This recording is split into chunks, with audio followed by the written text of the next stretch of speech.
Të nderuar teleshikues, mbrëmë nisim emisionin debati në Channel One. Unë për sot kam përgatitur si temë si kanë funksionuar koalicionet politike në Shqipëri dhe si pritet të funksionojnë në zgjedhjet e 23 qershorit të vitit 2013. Për këtë kam ftuar 4 politikanë të njohur dhe 2 analistë. Pa u mburko bëjmë prezantimin Engjëll Bejtaj, në kryetari i Partisë Social-Demokrate. Mirëmbrëma, mirë se erdhët. Mirëmbrëma.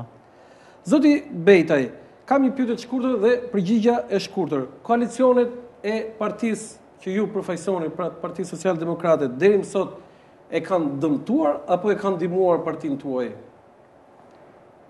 Nuk besoj se bilanci mund të bëhet në këtë mënyrë. Përgjithsisht ne kemi ditur të ndërtojmë një koalicion dhe të qëndrojmë atij koalicioni, dhe në rastet kur kemi gjykuar se koalicioni ishte duke na dëmtuar, kemi ditur dhe të dalim nga ato koalicione.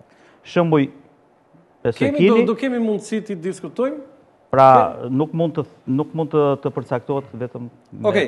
Ylli Manjani, sekretar për çështje zgjedhore në Lëvizjen Socialiste për Integrim. Mirëmbrëma, mirë se erdhët zoti. Mirëmbrëma, nën kryetari i LSI-s. Jemi në të njëjtën pozitë me zotin Bejtaj. Zoti Manjani, a është koalicioni që bëjnë 2 partitë të mëdha me partitë e tjera sot për sot thelbi real i fitores apo i humbjes? Varet nga ideja si shitet dhe si marketohet. Dhe tani, po ta shikosh matematikisht edhe mediatikisht, duket sikur është kështu. Edhe fakti që partitë e mëdha përgjithsisht e luajnë këtë kartë tregon që ka diçka, po çështja është që për fatin e keq është shumë pak vend i lihet substancës ose thelbit problemit. Për çfarë ndërtohet koalicioni dhe në funksion të kujt. Kjo është ajo pastaj që i mungon politikës shqiptare, si debat real dhe substancial, për fatin e keq. Faleminderit zoti Manjani. Plator Nesturi, analist. Mirëmbrëma, mirë se erdhët. Mirëmbrëma. Zoti Nesturi, a jeni dakord ju me idenë se Shqipëri ka shumë parti edhe për faktin se nëse bësh pjesë e koalicioneve, edhe me pak vota, bësh faktor vendimtar, do të thonë edhe shumë pak vota të kesh, bën atë kapërcimin? Nuk besoj se janë faktor shumë parti të vogla. Shpeshherë kujtohemi për to vetëm gjatë fushatave zgjedhore ose kur jepet në një listë koalicionesh të partive në koalicionet para zgjedhore, kurse parti me peshë këtyre të rangut 2 janë shumë të pakta. Rasti konkret për shembull LSI-ja që është një faktor shumë i rëndësishëm jo vetëm në koalicionin qeverisës, por edhe në jetën politike, tregon domethënë që substancialisht janë të pakta partitë që kanë ruajtur rolin e tyre të fortë brenda këtij sistemi i cili po shkon drejt bipolarizimit. Okej, faleminderit. Këshnik Çollaku, analist. Edhe analist. Në fakt, mirëmbrëma një herë, zoti Çollaku, dhe faleminderit që keni pranuar ftesën. Unë kam përgatitur diçka pikërisht lidhur me funksionimin e mirë të 2 partive në vendet anglosaksone, po unë do ta prish rregullin sepse ne do diskutojmë sot për koalicionet. Kam një pyetje që e ke për zemër, por lidhet me një lajm të orëve të fundit. Ju keni shërbyer për Shqipërinë si përfaqësues i Shqipërisë, zëvendës ambasador në Shtetet Bashkuara të Amerikës në kohën më vendimtare për Kosovën, kur Kosova u shpall si shtet dhe tashmë ne kemi 5 vjet. Po sot i deklarate e zotit Thaçi, më të vërtetë mua më ka bërë shumë përshtypje. Dhe ju si një njohës ndjekës shumë i mirë i çështjeve të Kosovës, ta prishim të rregull, jepeni këtë përgjigje dhe pastaj diskutojmë për hallet e partive në koalicion. Më privilegjove shumë sepse më dhe mundësinë të flas për një gjë që unë realisht e kam ndjekur dhe ishte kondicionuar nga zhvillimet e fundit. Edhe unë ndoqja deklaratën e zotit Thaçi, besoj që është e një rëndësie dhe një delikatese ja çdo lloj forme dhe formaliteti.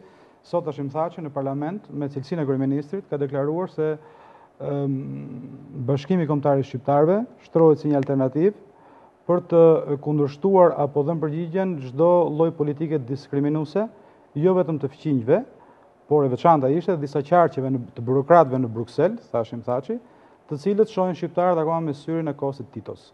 Mendoj që të paktën për shqiptarët e Shqipërisë, të cilët u përfshin para disa kohësh në debatet forta, bile dhe ndarë, opozit, lidhur me deklarimet e zotit Berisha. Zotit Thaçi ja kaloi zotit Berisha. Mund të themi po, që ishte me këtë nacionalizëm. Po, mund të themi që ishte edhe më fort, më me ton të ashpër.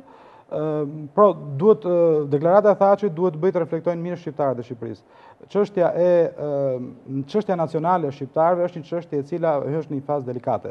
Dhe deklaratat e një lideri apo një tjetër, dhe për referuar në mënyrë direkte, deklaratat e zotit Berisha lidhur në këtë rast, nuk duhet luajtur si lojë politike një palë kundra një tjetre për të nxjerrë përfitimin politik të ditës, po duhet parë me seriozitetin e një çështje që duhet zgjidhur.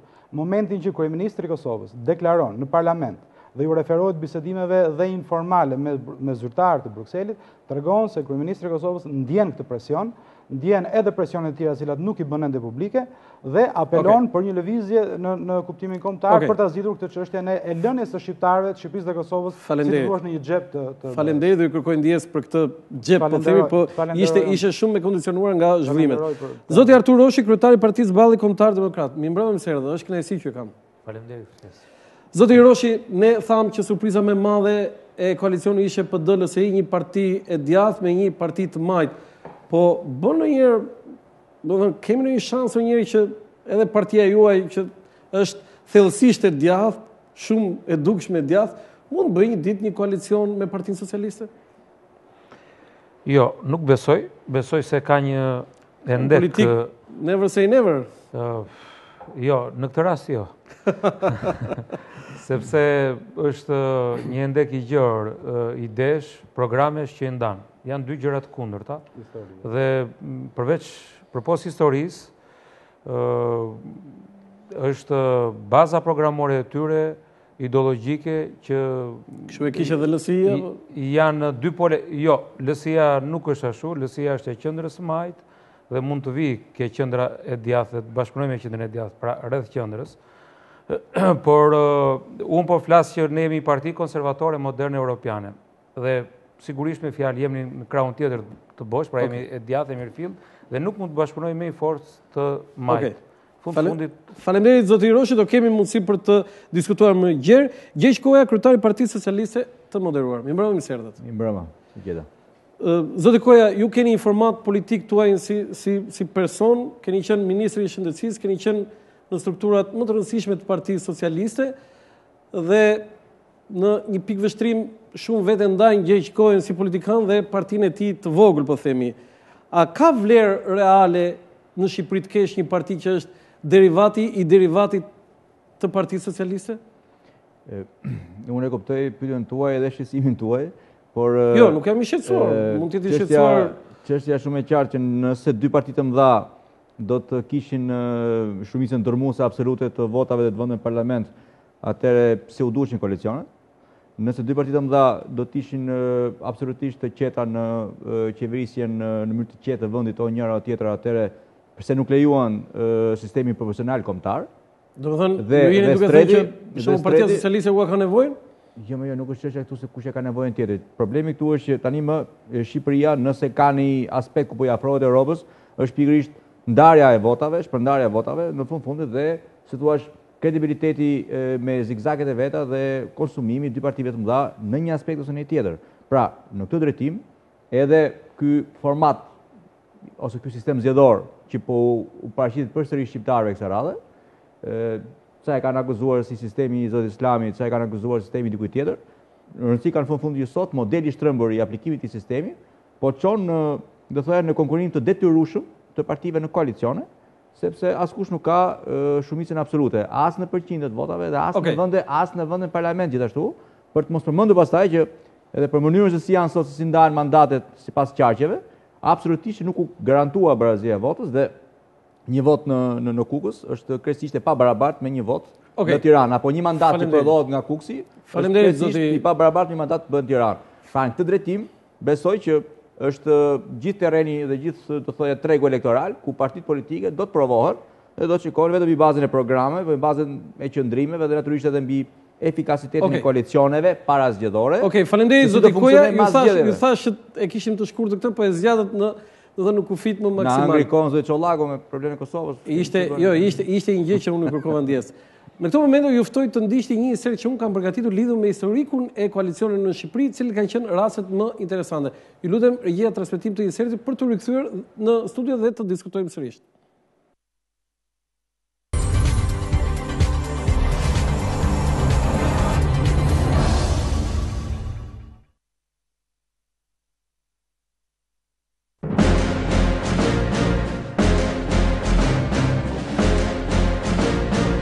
Koalicionet politike në Shqipëri lindën me lindjen dhe themelimin e partive dhe të pluralizmit. Pra, sa vjet ka sistem demokratik në Shqipëri, po aq vjet ka dhe koalicione partijake që qeverisen së bashku. Historia e shkurtër 23 vjeçare në këtë aspekt është herë ironike, herë me logjik matematikore, e herë me surpriza, herë me tradit. Pas themelimit të PD, partia tjetër e dytë opozitare, që në atë kohë ishte Partia Republikane, aleanca mes këtyre dy partive mund të jetë më e forta dhe më afër realis duke qëndruar bashkë në opozit dhe bashkë në qeverisje, pavarësisht disa krisjeve në mandatin e parë 92-96. Por ne kemi edhe koalicione qeverise mes partive, edhe pse kanë profile të ndryshme programore. Kështu, Partia Social-Demokrate, një parti dukshëm e majt, ka qenë në koalicion me PD. Kjo në qeverisjen e parë të saj. Pavarësisht largimit nga ky koalicion, ky mund të themi, është rasti i parë që një parti e majt bën koalicion me një parti të djathtë. Kulmi ka qenë në vitin 2009, kur LSI, në parti e dal nga Partia Socialiste, bëri koalicion me Partinë Demokratike. Merr një vlerë reale ky koalicion në ndryshimin me atë me PSD, pasi LSI përcaktoi edhe qeverisjen, ndërsa Partia Socialiste nuk ishte votat e mjaftueshme për të qeverisur. Ky është rasti unikal përcaktues në Shqipëri në një koalicion, por ka koalicione kur parti të ndryshme herë janë renditur majtas e herë djathtas. Partia Demokristiane, një parti e cilësuar dukshëm e djathtë, është ekzemplari që doli nga koalicioni me PD dhe ju bashkangjit PS-s në opozit. Por kjo nuk zgjati shumë. Vetëm pak kohë më parë, kryetari i saj Nart Ndoka u bë pjesë e qeverisjes, gëzon atributet e një qeveritari, edhe pse vetëm disa muaj më parë ishte opozitari më i thekur i kësaj qeverisje. Pra, historia e shkurtër e koalicioneve politike në Shqipëri na tregon se rrallëherë ndodh që një koalicion të ekzistojë për shkak të ideve, bindjeve dhe idealeve për të cilat partitë janë krijuar. Në këtë drejtim në Shqipëri janë provuar të gjitha lëvizjet e mundshme, deri aleancë me një parti që nuk kanë tjetër vetë se një grusht antarësh. I vetmi koalicion qeverisës i pakultivuar në Shqipëri është ai me SPD dhe PS. Të tjerët janë ose bashkime votash, ose taktika elektorale, ose interesa të ngushta për të qenë në qeveri dhe rrallëherë për idealizëm.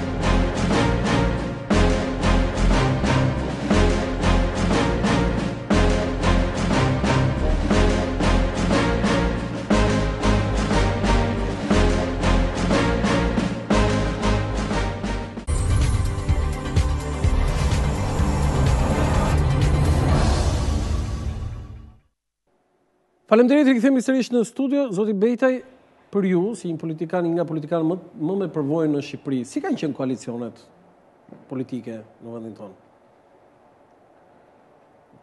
Në ç'kuptim, të suksesshëm apo jo?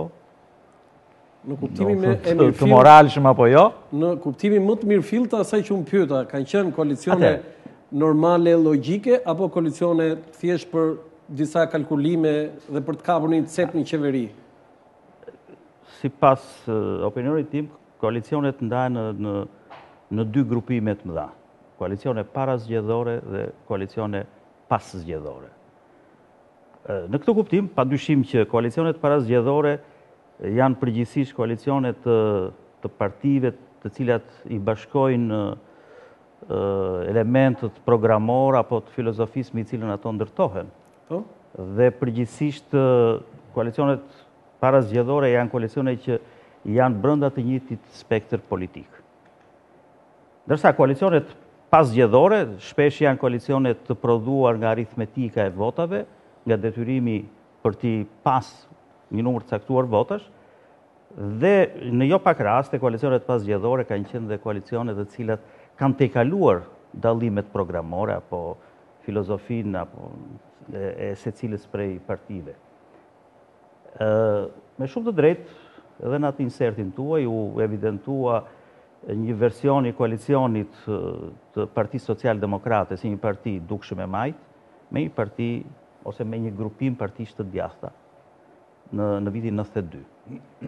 Padyshim që duke qenë koalicion parazgjedhor, mendoj që kishte brenda morali, dhe morali ishte nevoja për të bërë një ndryshim të madh. Tani nuk do të flasim me logjikën e sotme dhe me situatën e sotme në 92-shin, ha? Atëherë nuk njihet fjala parazgjedhore mbasgjedhore, kam përshtypjen zoti. Po ne kemi të drejtën t'i analizojmë në këtë se s'na. Jo, a njihet tok fjalë që atëherë parazgjedhore mbasgjedhore në 92-shin? Po tash, është e vështirë mbase ti kthejmë, unë mund t'i kthem 92-shin, nuk e nëse i ktheni do t'ju, po. Po këtu kam që dhe unë. Po gjithsesi, në i kuptim, ai koalicion ishte koalicioni i nevojës për të bërë një ndryshim të madh në Shqipëri. Pa çka si e... Këtë po thoshe që s'ka lidhje me parazgjedhor. Po, pa dyshim që ai ishte parazgjedhor dhe ne nuk e mohojmë dot këtë. Dhe për këtë arsye, domethënë ne i kemi sot gjithë argumentat, siç i kishim dhe atëherë, për të thënë që pse ishim bashkë ne, Partia e Majt me një grupim partish të djathta. Koha tregoi që domethënë efektin ose kontributi jonë në atë koalicion u konsumua në një periudhë të shkurtër, sepse ne dolëm nga i koalicion në vitin 94, periudhë në të cilën domethënë vlerësuam se ai program që na kishte bashkuar me ato parti tashmë ishte konsumuar. Ishte çështja e referendumit, zoti. Ishte çështja e referendumit, po. Po se nanon edhe ju e futët me votë në burg. Këtu më besoj që ju s'keni qenë i vëmendshëm, edhe pse pretendoni se keni qenë, nuk ka pas asnjë votë të Partisë Socialdemokrate për të futur nanon në burg. Ju mund t'i ktheheni fakteve. Jo, as kjo s'është e vërtetë. As kjo s'është e vërtetë. Nëse doni t'i ktheheni historisë, i kthehemi, mbase s'është objekti i këtij emisioni, por që kjo është shumë e sigurt. Partia Deputetët e Partisë Socialdemokrate nuk kanë votuar për heqjen e imunitetit. Nuk kanë votuar fare, apo kanë qenë kundër? Po sepse atëre nuk ka qenë, nuk ishte heqja e imunitetit e barabartë me arrestimin. Po kur ti që imunitetit, që do të përqafonin ato zoti Bejtaj?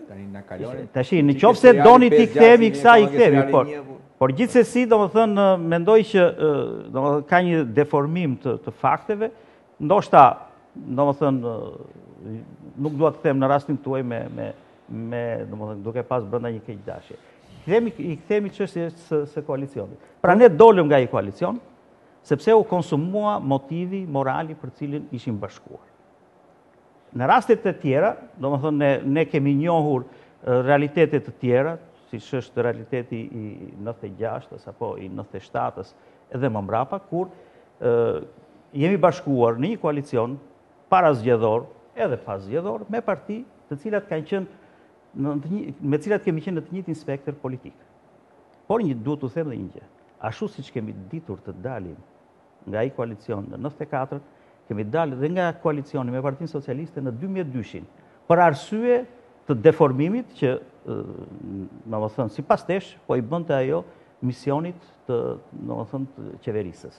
Dhe me këtë duhet të them që ne kemi pas si element kryesor të pjesëmarrjes në një koalicion programin dhe respektimin e atij programi. Në momentin që ka pas një devijim, kemi pas kurajon të dalim nga koalicioni. Pra, nuk kemi qenë në një koalicion thjesht për të qenë përfitues, por e kemi vlerësuar pjesëmarrjen në koalicion si kontribues.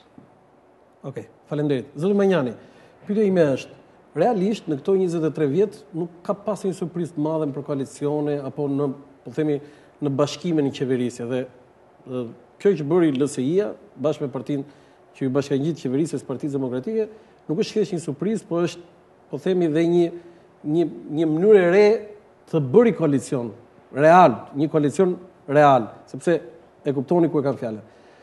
Sipas jush, tashmë ka kaluar 4 vjet. Ky model në Shqipëri do jetë LSI-ja, ju e keni thënë atë që çfarë dhe si e ka konventa. Në fakt, ju s'dini gjë për atë, e di konventa. A është ky model që edhe partitë e tjera në rast të pikëve dhe të numrit të deputetëve të shkëmbejnë këtë që bëri dhe LSI-ja, nuk ka rëndësi, është Partia e Majt apo Partia e Djathtë, po i rëndësishëm është kalkulimi dhe qeverisja?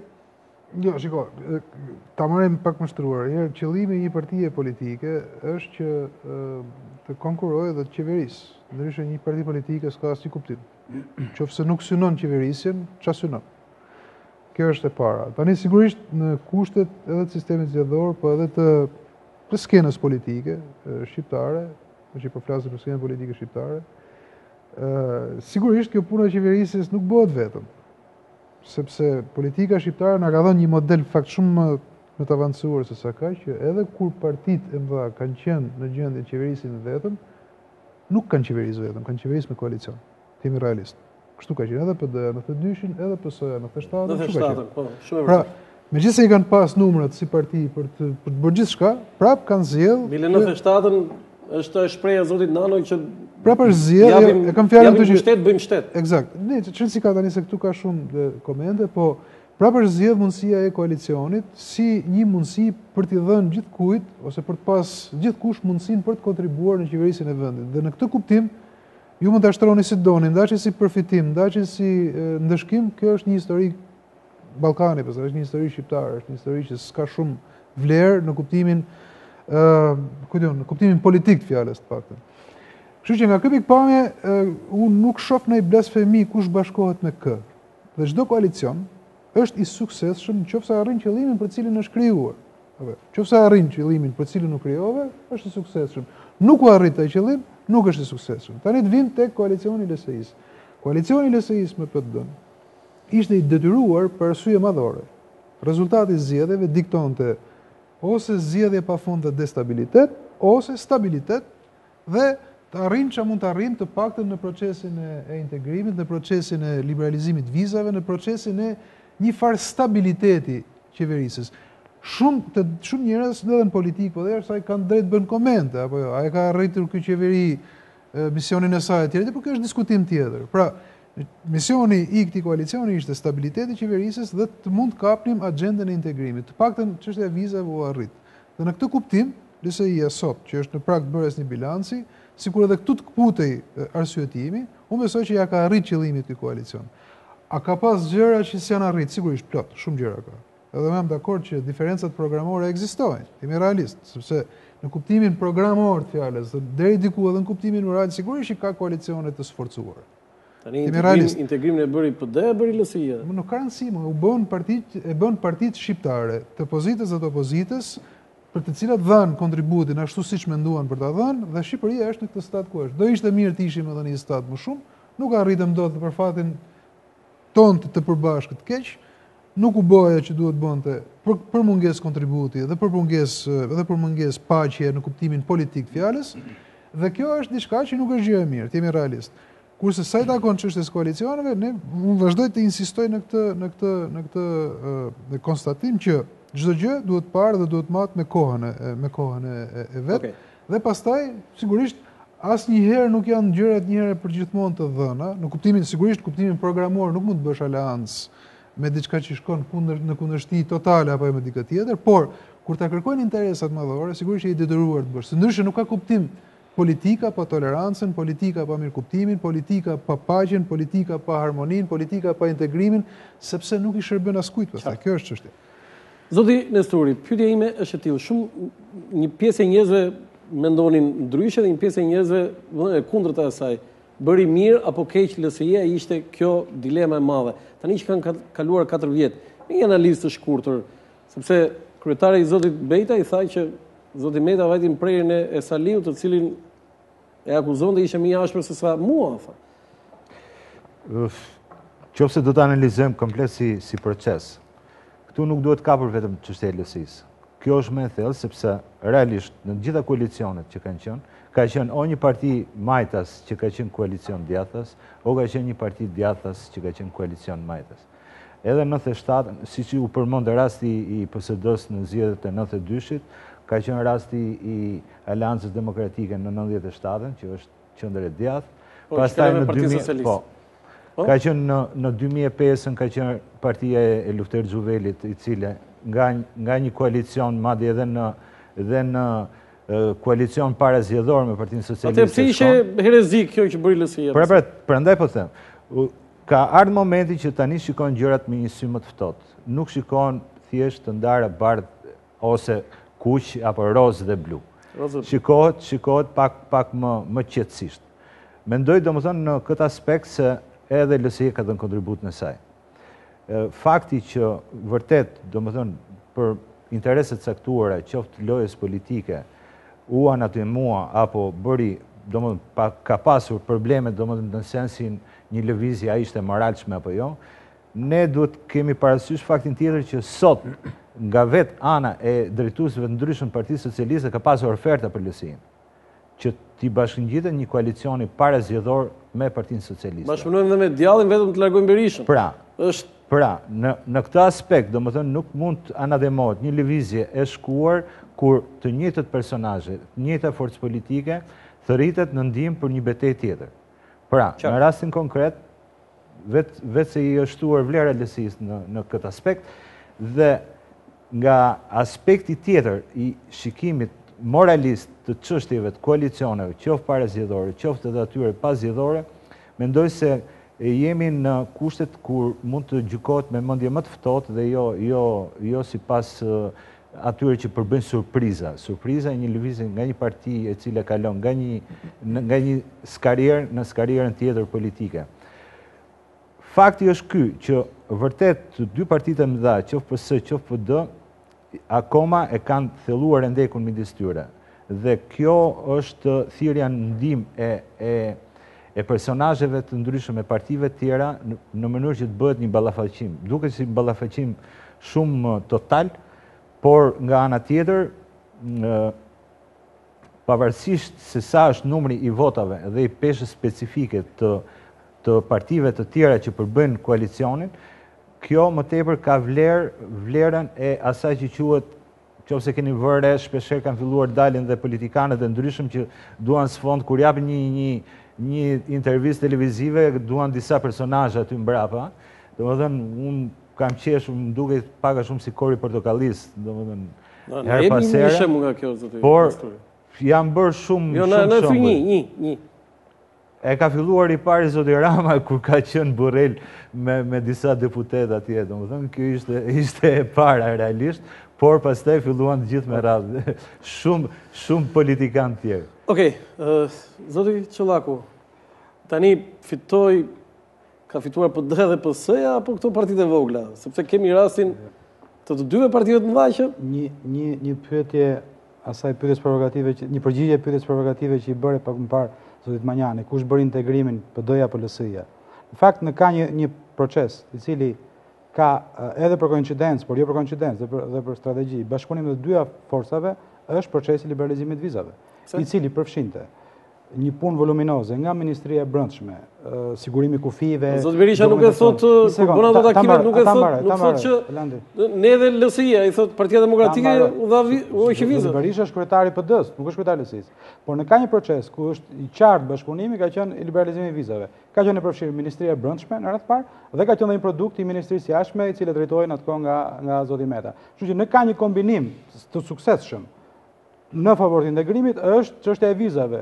Basha Ministri i Brendshëm, Meta Ministri i Jashtëm, ai proces vajtim. Një, po them një. Po pra, po them bashkëpunimi i forcave. Sekondën që ti ke stabilitet qeverisës, atëherë hyn në agjendën e diskutimit për vizat. Sigurisht, pra. Nëse do kishim stabilitet, minimalisht do shtyje. Që një produkt pozitiv i marr nga ky bashkëpunim. Këtë është përgjigjja e asaj që ju aluduat më parë. Lidhur me këtë çështjen e koalicioneve. Po të shkojmë koalicionet në përgjithësi, parafolësit ju referuam historikeve të koalicioneve në Shqipëri. Duhet ndalemi pak në mënyrë të shkurtër. Çfarë kanë qenë përgjithsisht koalicionet? Kemi parë gjitha llojet e koalicioneve. Kemi parë në shumicën e rasteve koalicione garnitur, ose me qëllimin e shpërndarjes së pushteteve. Për shembull, 97-ën koalicioni që ndërtoi zoti Nano ishte një lloj koalicioni garnitur. Kishte mundësi Nano, PS-ja, të mbante qeverisjen vet, zgjodhi për të dukur edhe për faktorin ndërkombëtar, çik më plural. Se nuk e meritonte atë pushtet që mori PSD-ja? E meritonin, por pushteti u dha me koshiencë që një zgjedhje Partia Socialiste që shpërndau pushtetin. U dha më shumë. Jo vetëm, unë nuk e di se sa u dha me të drejtën, por them që në përgjithësi në 97-ën kuvendi si. Mos tento ta provokoj situatën ende, ta marrën dhe arsyetimin. Pra, unë mendoj që ka pasur koalicione të vullnetit, siç që ju në të 97-s, siç kanë qenë disa koalicione të PD-s në vitet të tjera, të pa detyruara, por me vullnetin për të bërë një qasje më plurale. Ka patur dhe koalicione të cilët janë përcaktuar nga vota.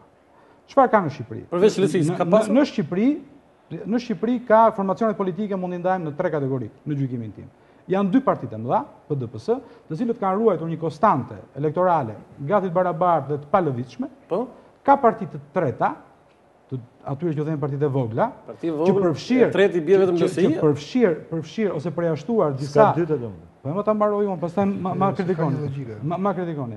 Ka partitë të treta, të cilat përfshirë 2 partitë historike, ballë legalitetit, të cilat megjithse përpjekjen mbijetuan, por nuk arritën të konsolidohen gjatë këtyre viteve. Partitë të treta të tjera janë parti individësh. Parti individësh, njerëz publik me personalitet, me ambicie politike, që mbledhin rreth tyre dhe mbështetësit e tyre personal. Por është ende larg, edhe pse 20 vjet janë përpjekur, këto partitë të treta ende janë larg konsiderimit të një parti në kuptimin e plot fjalës, në personazhe ndryshëm, në linja politike, në programe. Dhe është ngjarja tjetër, kategoria tjetër që është LSI-ja. LSI është një ngjarje e re në pluralizmin shqiptar. Është një parti e cila arriti, pra një grupim njerëzish, i cili nuk u mbyll tek personaliteti i një individi, por arriti të mbijetoj betejës politike e vetme, të marrë përfitimin e saj elektoral, të krijojë një program, të krijojë strukturën realisht të një partie. Pra, në rast se do themi që partitë e treta janë individ nga disa mbështetës, PDPS janë 2 partitë historike dhe janë parti reale. Partia e tretë, ose faktori i tretë që përcakton, ka qenë LSI-ja. Dhe për këtë, kontributi LSI-s u bë shumë esencial në zgjedhjet 2009-s, sepse nuk qenë një koalicion i cili u përcaktua në bazë vullnetit, apo subjektivizmit, apo taktikës për të dukur sa më shumë plural. Qenë një koalicion i cili u përcaktua nga votat, dhe prandaj që një koalicion i fortë, që një koalicion në gjykimin tim i vetmi real, në këtë vend në 22 vjet histori, pra i detyruar nga vota. Dhe për këtë arsye ka dhënë produktin pozitiv që sot është. Zoti Roshi, zoti Çollaku tha që partia juaj nuk u konsolidua. Se kisha përgatitur pyetje tjetër, po. Duket se ka shenja pozitive dhe është drejt konsolidimit. Po, të ndalemi ke koalicionit. Zgjedhje jemi para zgjedhjeve, besoj që rezultati do t'rregojë kush do jetë balli kombëtar demokrat, se edhe për shkak të historikut mënyra si janë bërë zgjedhjet, mënyra statistikat zgjedhore nuk janë të besueshme nga gjithë faktorët politikë shqiptar, për 1001 arsye që të gjithë shqiptarët i dinë. Kështu që në këtë kontekst ka rezervë, nuk përputhet perceptimi me statistikat. Perceptimi është i lartë që fuqia jonë është më e madhe dhe duhet të jetë ashtu. Ka qenë në vitet 5-6% në 92-96. Ka ardhur në rëndje edhe për shkak sigurisht të qëndrimeve që ka mbajtur leadershipi i ballit në vite. Por, për sa i përket koalicionit, do thosha që koalicionet bëhen në 2 plane. Plani i parë është plani programor, që quhet i moralshëm dhe shkon në përputhje me mënyrën se si do t'ju shërbesh qytetarëve. Dhe plani i dytë është ai pragmatist i përfitimit të pushtetit politik të trupës drejtuese të një partie të caktuar. Gjykoj se kombinimi këtyre dyave do të ishte një e mesme e përpjeshme që do të justifikonte qëndrimet e një partie të caktuar përballë elektoratit vet. Janë 2 partitë e mëdha që nuk lejojnë normalisht të thënë keni akuza edhe për PD. Po, kur themi 2 partitë e mëdha, nuk parimi është parimi, nuk ka lidhje me koalicionet. Në fjalë kadrët sipërisht. Kështu që them që 2 partitë e mëdha kanë imponuar në një farë mënyrë çështjen e pragmatizmit ose ekzistencën e partive të vogla, sepse kodet janë ndërtuar jo mbi bazën e tregut politik, po janë ndërtuar mbi bazën e akseseve që kanë patur nga trashëgimia e viteve të kaluara të 2 partitë të mëdha. Pra pushteti ka qenë i trashëguar, nuk është i fituar nga 2 partitë të mëdha në treg. Përderisa ato nuk kanë besim reciprok në votat që kanë marrë. Faleminderit zoti Roshi. Zoti Koja, ju me kë keni betejën tuaj? Sa synoni dhe me kë keni konkurrentin tuaj, se me PD-n nuk e keni. Shiko, kjo çështje e koalicioneve e situata në Shqipëri është bërë si puna e atij filxhanit që pasi pin kafe në përmbys ose jo, secili lexon sipas interesit vet, domthon ku ka rrugë për të bërë ku i del fati. Jo, e përmbysin edhe nga halli, kupton. Sa të tjera mësuta përmbysin her mas here. Problemi nuk është tu, problemi është vend tjetër. Koalicionet spari, mendoj që ka një sebeb ose një princip krejtësisht moralshëm që është principi apo elementi i programor që mund t'i bashkojë koalicionet ose që krijon, promoton koalicionin. Në këtë pikpamje, mirë do ishte që në Shqipëri të kishte një koalicion akoma më të gjerë të majt. Pavarësisht se ku të vëmë gjerë 26 parti zoti. Pavarësisht se ku të hiqemi 100. Jo më kuptoni fermi çfarë po them. Pavarësisht se situata në Shqipëri, problematika, gjymtimet e një demokracie jo funksionale çuan në krijimin edhe koalicione postzgjedhore krejtësisht tjera në 2009 nga sa priteshin. Por së dyti, u bën gabim? Jo, s'po diskutoj për gabim, po flas. Pra nga i pamja programore ishte mirë që një koalicion i majtë ishte akoma sa më i gjerë i mundshëm. Edhe pse sot nuk është kështu. Së dyti, do thoya që më thjesht fare, sikur Lucia ishte me PS-n thuaj. Së dyti do thoya që po pra, domthon unë fola me të njëjtin gjuhë që foli zoti Çollaku që për çfarë kore vazhdoi të aftonte LSI-n që të ishte në koalicion e PD-n pas zgjedhjeve të 2013-s, por kësaj nuk e dihet. Çështja është që më fal të lutem se nuk do preva njëri kur fola ta mbaroj. Së dyti do thoya që në Shqipëri përveç kësaj, pra elementit programor, që është krejtësisht i moralshëm dhe besoj në çdo vend të Europës zhvilluar apo në Amerikë, çështja tjetër e koalicionit është që në Shqipëri diktohet shumë nga domosdoshmëria se nevoja për të larguar një majorancë qeverisëse që sipas koalicionit opozitar është e dështuar dhe e fut Shqipërinë në krizë. Natyrisht këtu zgjerohet gama. Tash apo bëjmë analizë gjithë bashkë. Po se thonë sipas koalicionit opozitar, ju thoni dhe ju këtë apo? Po koalicioni opozitar, pra sepse për momentin LSI nuk është koalicion opozitar. Thuaj çka do thuaj unë? Po flas koalicioni. Po si unë, po tash ti 6 vete ke ftuar këtu, secili flet sipas pikpamjeve dhe atyre që përvajzon. Çështja shumë e gjatë. Pra elementi i dytë është domosdoshmëria për zgjeruar një koalicion kur kërkohet largimi i majorancës që Shqipërinë ka futur në krizë.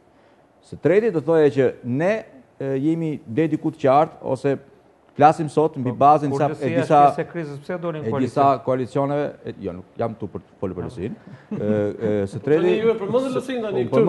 Për LSI-n. Për koalicionin, para më edukate e dyta ka përvajsuar me vetë. Jo, po tani do diskutojmë? Unë flas shumë qartë dhe besoj që po tentojmë të bëjmë një analizë kufitin një debati politik. Së treti do të thoya që sot janë të lezueshme koalicionet parazgjedhore, dhe po duket qartë formatimi i koalicioneve parazgjedhore, ndoshta kuptoni që LSI-ja mund të jetë me po kuptoj një formatim të një koalicioni të Partisë Demokratike me të vetët. Natyrisht është qartë formatimi i koalicionit të PS-s me një sër partish që po deklarohen qartazi.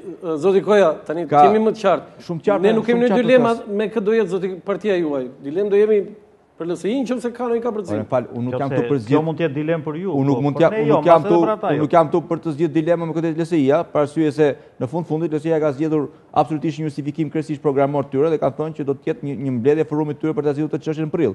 Nuk është kjo çështja. Problemi është që koalicionet sot kur testohen në mënyrë elektorale, ka një problem shumë të madh, që është prapë numërimi i votave. Ky është problemi i madh i gjithë koalicioneve. Domethënë, asnjë parti hiq dy të mëdhajat nuk mund ta ketë ose teorikisht mund ta kenë 2 deri 3 parti shansin apo luksin të testohen realisht në elektorat sa vota marrin. Gjithë problemi është po merrni kështu e kishte dhe LSI-ja, po mori 4 deputet. Po mund të mbaroj të.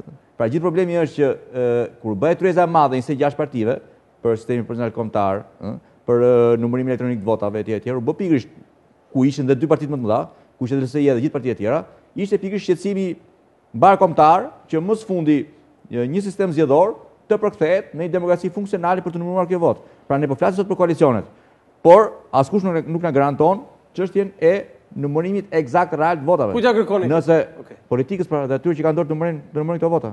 Dhe përveç kësaj, nëse ky testim elektoral do të ishte realist, atëherë mund të flasim për një treg elektoral, të lutem, të rikonfiguruar me partitë me peshën për kaze specifike elektorale dhe sigurisht që pas zgjedhjeve hyn loj më tepër se thjesht çështja programore, për fat mirë ose të keq, edhe çështja e matematikës votave apo të mandateve në parlament për të kushtuar një qeverisje. Një ndërprerje të shkurtër publicitare për të rikthyer sërish në studio.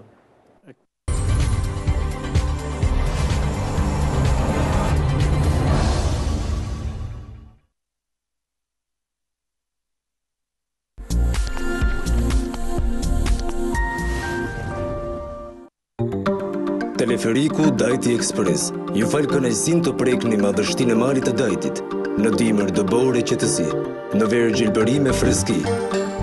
Në një udhëtim të sigurt e të mrekullueshëm me teleferik për vetëm 15 minuta mbi një relief ëndrash, ju do të prekni kurorën e Tiranës, malin e Dajtit, teleferiku i vetëm në Shqipëri dhe më i madhi në Ballkan. Dajti Express, aty ku toka takon qiellin. Një karburant i mirë për makinën tuaj garanton një rendiment të lartë në djegje, ruan motorin, bën më shumë kilometra për të njëjtën sasi karburanti dhe motori juaj mund të punojë në një regjim deri në -20 gradë Celsius. Risi vetëm te Kastrati. Benzin 100 oktan Ultra Power 100 dhe naft Ultra Diesel 10 ppm. direkt nga rafineritë më të mira italiane, vetëm te Castrati. Ruaj makinën, ec më shumë kilometra dhe kurse. Ultra Power 100 dhe Ultra Diesel 10, vetëm te Castrati.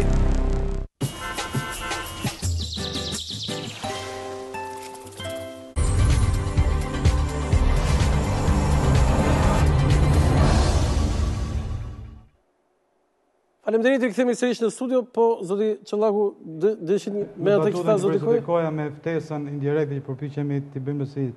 Edhe në rast se po doni flasin për marrëdhëniet brenda koalicionit, por edhe në rast se do të kishte një kërkesë edhe informale po dhe formale nga ana e PD-s, që t'i bëjë një ftesë LSI-s për të vazhduar këtë bashkëqeverisje me një rezultant pozitiv në këtë vit, është krejt normale dhe krejt logjike. Por që Partia Socialiste, e cila bëri 21 janarin për të burgosur Ilir Metën, t'i kërkojnë mas 6 muajsh Ilir Metës hajde dhe qeverismen e përmbys qeverinë tënde, kjo në gjanë pak absurde. Pra kjo është jo logjik. Logjika është kërkesa jonë do të ishte krejt logjike. Zoti Çollaku mbi perspektivën bashkëpunimit PD-LSI këtë se kuptoj. Jo, është krejt logjike.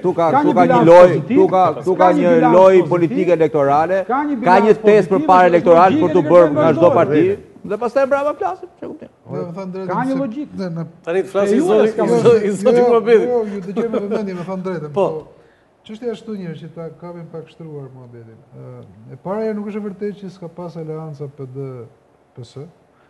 Aleanca qeverisje jo. Sepse 3 herë që është ndruar kushtetuta e vendit dhe është ndruar me konsensusin PD-PS. Një, qeverisje po. Lutem. Po s'ka qeverisje për mi kushtetutës. Strategjike. Si fillim mirë. Dhe kjo konkretisht kanë ndryshuar gjërat. Marrëdhënie strategjike apo jo qeverisje? Duhet kuptu janë ca aleanca pak orëshe që shkatrojnë ose ndërtojnë gjëra shumë më të mëdha se sa një qeverisje. Dhe kjo është shumë e rëndësishme. Të gjithë ne këtu po flasim për një sistem zgjedhor, be fjala, apo jo, që është pjellë e aleancës PD-PS. Kjo është e vërtetë. Si fillim mirë. Dhe këtu ka filluar gjithë deviacioni, po nëse duam kërkojmë deviacion në ndërtimin edhe të aleancave për dori. Flasë për aleancat zgjedhore. E para. E dyta, unë nuk jam dakord. Nuk jam dakord që sigurisht modeli i aleancës qeverisë post zgjedhore është një ngjarje e reja, jo e 2009-s, patjetër. Jam dakord me konkluzionin. Nuk jam dakord që partitë të vogla janë pa rëndësi. Jo, kanë rëndësinë e tyre. Edhe në rastet kur kanë qenë aleancat zgjedhore me PS, PSD për shembull, apo po themi ku diun me ballin kombëtar ku ka bërë PD. Këto parti kanë rolin e tyre në koalicion, sjellin vota. Edhe kur kanë 10 vota? Edhe kur kanë 10 vota, sjellin vota tek thesi i madh i koalicionit, që do të thotë, domethënë në një farë mënyrë janë të përfaqësuar. Këto janë parti, këto janë individ me mbështetës. Jo, se është shumë e rëndësishme kjo. Kjo është diferencë. Individ me mbështetës. Nuk është ashtu, mos ngatron gjërat që nuk është ashtu. Partin tuaj si ofjeri për vota. Te partia e zotit Zotri nuk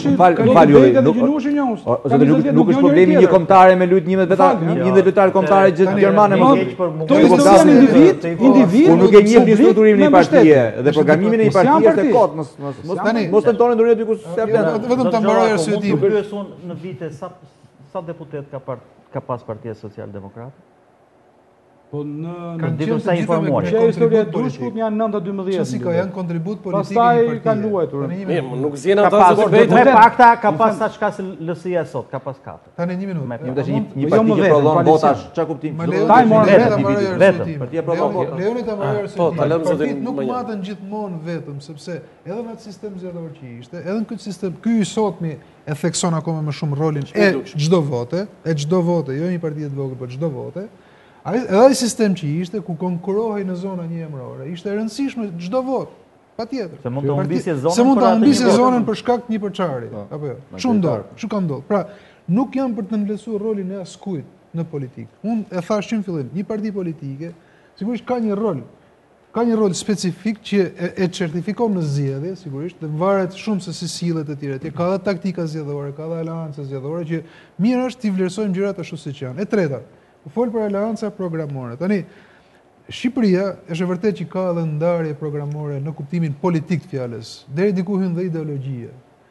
Kemi realisht. Si rastin e po hyn dhe ideologji. Po jo, është edhe rreshtimi, nuk është çështje ideologjike, por është edhe rreshtimi historik që mbetesh. Historik mund të jetë sepse nuk funksionojnë, eksakt, nuk funksionojnë ca gjëra kështu edhe me ideologji. Me zotin Bejde. Mirë, po çfarë ndodh? Shqipëria ka nevojë. Qëllimet e tyre këtu.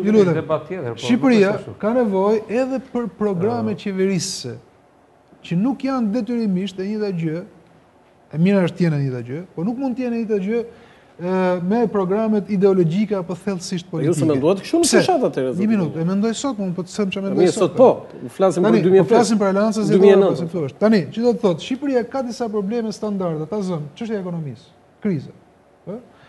Tu nuk ka nevojë për shumë ideologji, se po që se e fusim diskutimin mbi dalin nga kriza në llogore ideologjike, kam frikë se do ta thellojmë krizën. Dhe këtu është fjala për diçka shumë më kombëtare se sa thjesht çfarë mendon njëra partia apo çfarë mendon partia tjetër. Pra çështje qeverisëse, të cilat mund të jenë brenda një mandati, mund të jenë brenda 2 mandatesh, kjo është për tu parë, po në tërësinë e vet, kur konkurohet në zgjedhje, konkurohet me programe qeverisëse, flas për aleanca zgjedhore. Dhe në këtë kuptim, çdo parti bën këtë hesap. Çfarë duhet bëjun me këtë vend? Pra çfarë mendojun që është më mirë për këtë vend? Dhe shikoj se me kë më përputhen idetë. Këtu duhet, për ne thashin fillim që... Po tani e keni kohën ju zoti Manjani, për ne thashin s'kishit nga këto. Për ne thashin fillim që është koha për të marrë me substancën e gjës. Jo, në këto momente. Jo me trika të tipit që ti ke këtë ngjyrë, unë kam atë ngjyrë, dhe kjo është përderisa dhe ngjyrat kombinohen dhe krijojnë një spektër. Edhe pse nga kuqe bëri rozë. Nuk ka pse të mendojmë që partitë që kanë të ndara një herë për gjithmonë. Ashtu siç në Shqipëri dhe në gjithë botën, pas me të voglin diskutim, sigurisht që argumenti tradicional ka vlerën e vet, se nuk mund ta mohosh ti, nuk mund të thush që unë jam vi nga askushi apo harrova gjithçka që ka ndodhur, sepse i bie që të mohojmë veten, apo jo? Ashtu siç duhet nisemi edhe nga situata konkrete dhe në rrethana konkrete. Kjo është pak a shumë mendimi ku duhet lëviz një zoti Bejta, është diçka lidhur me këtë gjë, sepse më tepër për hit debatit. Mua më duket sikur është edhe një çështje tjetër, sepse koalicionet më tepër këtu flasin për koalicionet për zgjedhjet përgjithshme, pra parlamentare. Ngelem më tepër në kuadrin parazgjedhor se sa pasgjedhor. Kur flasim për koalicionet përgjithsisht kështu ka funksionuar. Dhe më duket... Nëse je që pasgjedhor, ë? Jo, flasim në rast se kemi një koalicion, për shembull, koalicioni i majt janë 26. Koalicioni djathtë janë 30, nuk ka rëndësi. Qartë. Me shumicën e këtyre partive janë funksionale si parazgjedhore, se sa pasgjedhore. Dhe kjo është një aspekt i cili ndikon më tepër në zgjedhjet elektorale, në zgjedhjet për këto vendore, për pushtetin lokal. Pra, në një farë mënyre janë koalicionet cilat në të dyja, si për zgjedhjet vendore, ashtu edhe për zgjedhjet parlamentare, janë enë cilat komunikojnë me njëra tjetrën. Një pjesë e partive të vogla, pjesa më e madhe e tyre, domethënë nuk përfaqësojnë parlament. Dhe rrjedhimisht nuk bëhen dot, të themi, pjesë e koalicionit të majorancës, qeverisëse. Një pjesa më e madhe e tyre.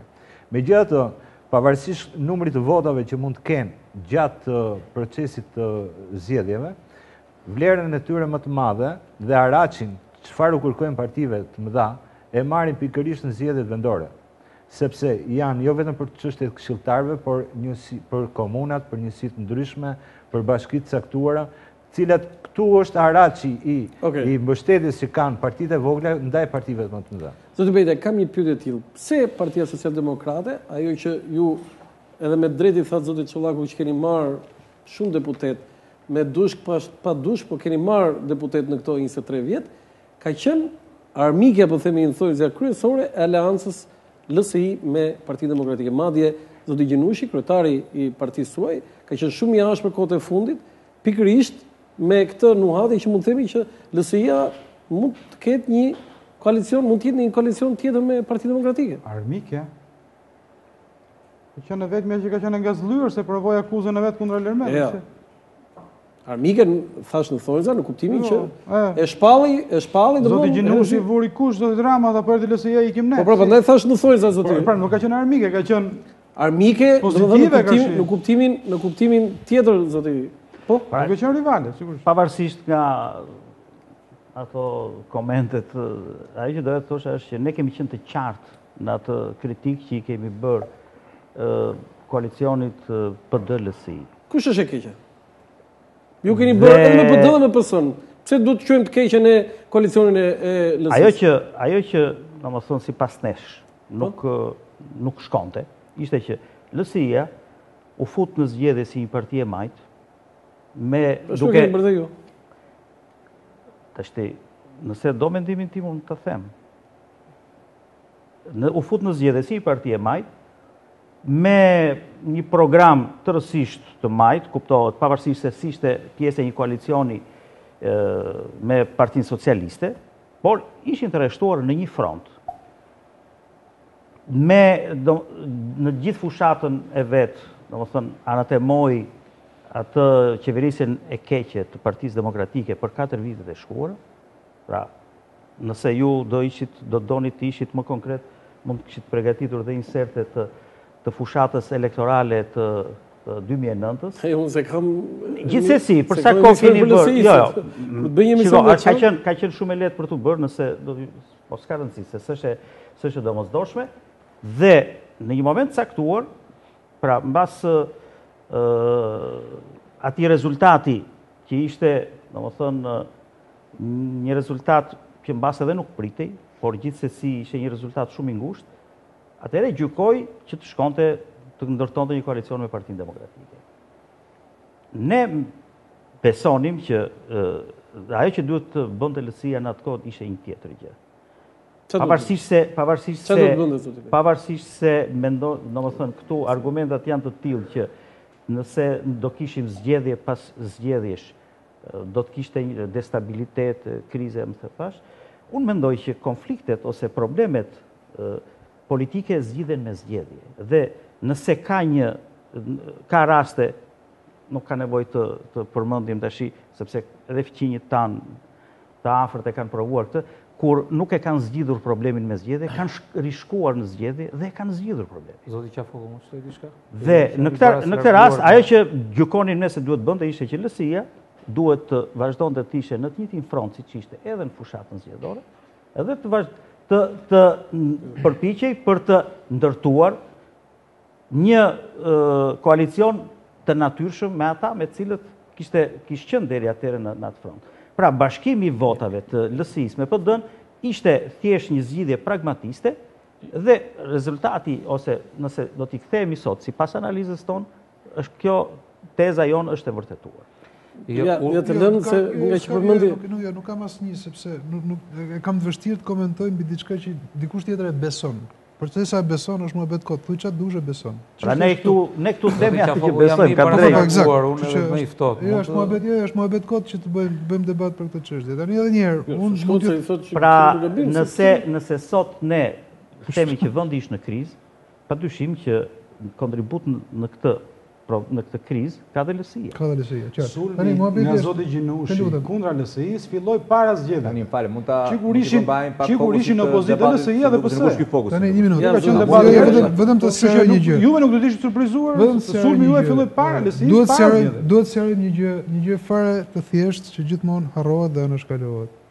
LSI-ja në 2009 bëri koalicion me partinë fituese, me Partinë Demokratike, nuk bëri koalicion me një parti humbse.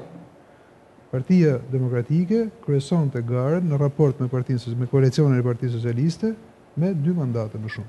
Dakor? Zoti Bejta thotë që do të shkonim në zgjedhje. Të lutem. Mirë, pra dëgjova.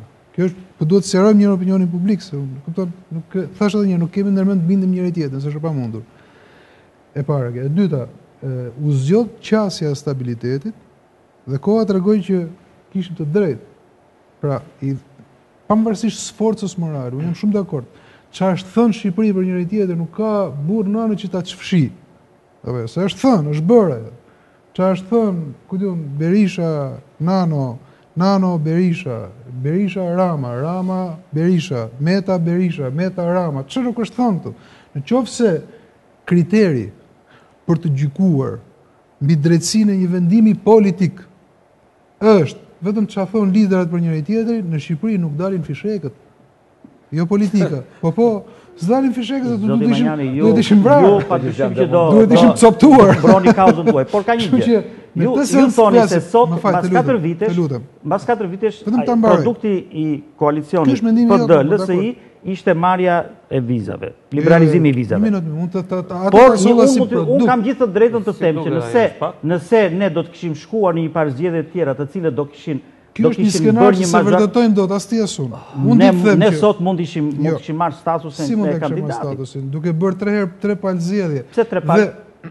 Po sepse ti nuk do bësh dot, sepse me sistemin zgjedhor që ka bërë edhe PD-ja dhe PS-ja, dakord? Me sistemin zgjedhor që ka bërë edhe PD-ja dhe PS-ja, asnjëherë ose shumë nuk mund të ketë raste shumë të rralla ku nuk e di mund ndodhi në hata shumë e madhe, apo jo? Mundet qelloj që një parti e vetëm të marrë pushtetin e vet.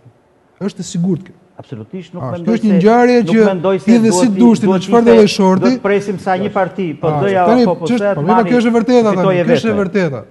Dakord? Dhe në raport me këtë të vërtet, duhet dish të sillesh, së ndryshe po nuk ditë të sillesh, është një problem shumë i madh që fillon dhe humbet elektorat, fillon dhe humbet identitet, fillon dhe humbet shumë gjëra. Dhe një parti, unë po të garantoj që nuk është e thjesht polici. Marrja një vendimi që çfarë kush do jetë, nuk është e thjesht kjo që thuat, sepse kjo që thuat ti është pjesë e një propagande që ka 4 vjet që ne e dëgjojmë. E kupton? Si u bët ju me atë dhe harrojmë të kritikojmë krye aleancën ose krye tradhtarin e të majtës me të djathtas që është zoti Rama, që tradhtoi të majtën. Dakord? Se pra ne ka shumë parti të majta sot, se nuk u arrit Partia Socialiste të ketë një harmoni brenda vetes vet. Kështu zoti po ja. Apo s'është kështu? Kjo është realiteti. Jo, lutem, kjo është e vërteta dhe u bashkuan votat PD-PS për të ndërtuar një sistem që të triumfojnë 12. Ky është realiteti.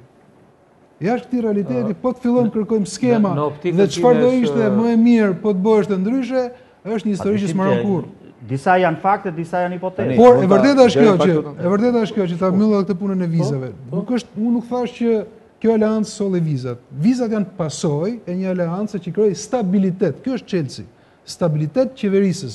Nuk thash stabilitet politik. Po që nuk solli dot integrim. Të lutem, nuk thash stabilitet politik, stabilitet qeverisës. Pra vendi kishte nevojë për qeveri. Kaq, pik. Duhen 35 për integrimin. Po ata që nuk qeverisin dot shkojnë në zgjedhje. Zoti Çollaku. Kur nuk qeveriset do të shkojnë në zgjedhje. Nuk qeveriset, po nuk po merret integrimi. Po të qeveriset, do shumë mirë. Atëherë mund të kthesh mbrapa dhe të shikosh me çfarë praktike, me çfarë filozofie janë bërë dhe shkodet dikur. Me PD-n edhe edhe janë 35 brenda. Edhe gjithë ato vogla për herë të parë në politikë. Nëse do shkojmë krahun për herë në optikën time, për herë të parë ne pam politikë me një parti të majtë të moderuar, siç ishte Lëvizja Socialiste për Integrim. Ju nuk u bë xheloz për këtë zoti Roshi? Po, absolutisht, pavarësisht nga rezervat që unë kam në rezervat programore. Jo, çështja programore është tjetër gjë, nuk ka lidhje me atë. E rëndësishme është që jo, ju nuk tha që bëna futën pjesë. Jo, kënaqësia e çdo shqiptari ishte që për herë të parë pa një parti të moderuar që mund të bashkëpunojë për çështje kombëtare. Dhe ky ka qenë një veprim është një shkallë, nuk është një shkallë thjesht pragmatizmi, por është një plan kombëtar, sepse ribërja e zgjedhjeve e herë pashershme, sigurisht që ekonomia shqiptare nuk mund t'i përballojë 2-3 zgjedhje të një pasnjëshme dhe prioriteti për të cilën u ndërtua kjo parti ishte çështja e integrimit. Dhe për çështjen e integrimit mund të bashkëpunosh edhe me Qendrën e Djathtë, mund të bashkëpunosh edhe me të majtën. Më shumë ka shanse të bashkëpunosh me Qendrën e Djathtë për të integruar, sepse Partia Socialiste për 8 vjet që ndjenjë një pushtet nuk se ka dhënë një shenjë ose një kontribut thelbësor në shigjetën drejt Bashkimit Evropian. Zoti Koja. Së pari, lidhur me problemin e formimit të këtyre partive të majta, domethënë të dalë nga PS ose jo. Unë mendoj që formatimi njësër partive të majta apo të qendrës majt, besoj që përbën disa elementet ose disa risi pozitive, progresive drejt tendencës për të thelluar pjekurinë e demokracisë ende shumë brish në Shqipëri. Dhe nuk ka asgjë të keq. Partitë formohen kur vjen koha për të formuar, atëherë kur kuptohen. Pra, i erdhi koha po formuan në 2004 në SIA. Do kuptua, nuk do kuptoj përpara për formuar. I erdhi koha po kuptua kur u formua Partia e Zotit Topi, nuk do kuptoj përpara. I erdhi koha për të formuar Partia Socialiste Moderuar e kështu me radhë. Pra, në fundit kjo dhe pjekurie e kësaj demokracie ende shumë brish dhe ende akoma as pak funksionare siç duhet. Besoj që kjo do të ndihmojë edhe në pasurimin jo vetëm të flamës pluralizmit, por në fundit edhe në një lloj stabiliteti ndryshe edhe të koalicioneve. Tani, për mos ju shmangur çështjes koalicioneve që për cilën besoj mi mbledh këtu dhe po diskutojmë, po debatojmë. Natyrisht përveç aspektit programor të tjerë, qëllimi i koalicioni shumë partijak, që naturisht ka një strumbullar me parti më të fuqishme në mes, është që në fundit me anë të një programi shumë të qartë qeverisës, të fitojë zgjedhjet dhe të qeverisë vendin, që është në fundit sfida e këtij koalicioni. Dhe absolutisht që një koalicion, siç është ky koalicioni Qendrës Majt, ku edhe ne bëjmë pjesë, ka shumë të qartë një gjë, që Shqipëria sot, jo e ka të qartë ky koalicion, por kanë të qartë shqiptarët, është në krizë. Pra, sigurisht elementi i liberalizimit vizave është një çështje për cilën ka arsye për të gëzuar, po jo për të festuar. Dhe nuk mund të jetë kjo as nga Aja deri tek Z-ja. Mos festojmë të hiqen vizat zoti. Nga Aja, po, një minutë pra, nga Aja deri tek Z-ja. Ska lidhje me 1 minutë, ja po ta them, pse mos festojmë që hiqen vizat. Shqiptarët pra të kanë vujtur. Sepse ne po vazhdojmë të ngelim klas për çështjen e integrimit. Ne po vazhdojmë të kuptojmë. Rregullojmë pra, ju politikanë keni, nuk e kanë popull. Ne po vazhdojmë të kuptojmë që shqiptarët gjithnjë më tepër çdo ditë që kalon jetojnë më keq se përpara dhe për këtë mos na dëgjoni fare në këtë studio, shkoni dhe merrni dhe intervistoni shqiptarët poshtë.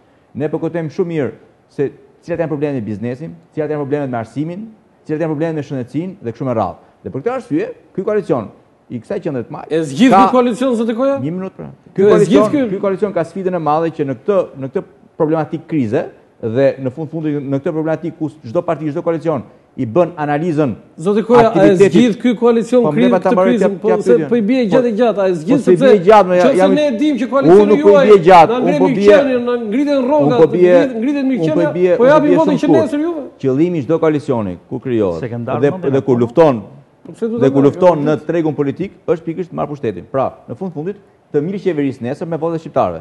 Dhe besoj që me një program shumë ambicios, që është bërë i qartë, edhe nga pamja e PS-së dhe nga pamja e gjithë opozitës, janë gjitha elementet dhe gjitha gjasat që nesër, pavarësisht nga situata e rëndë ekonomike që është sot, pavarësisht nga situata shumë problematike në shumë sektor social, të mundsohet një rilindje ndryshe që me thënë drejtën rilindja do rilindës. Tani rilindja është PS-së apo është edhe ju edhe partive të opozitës? Domethënë opozita absolutisht ka rënë dakord që do të ketë një program elektoral të përbashkët dhe natyrisht do të ketë pastaj çdo parti marrëveshje për kasën me Partinë Socialiste. Sigurisht që çdo parti në koalicion ka rreziqet e saj dhe ka elementet e saj.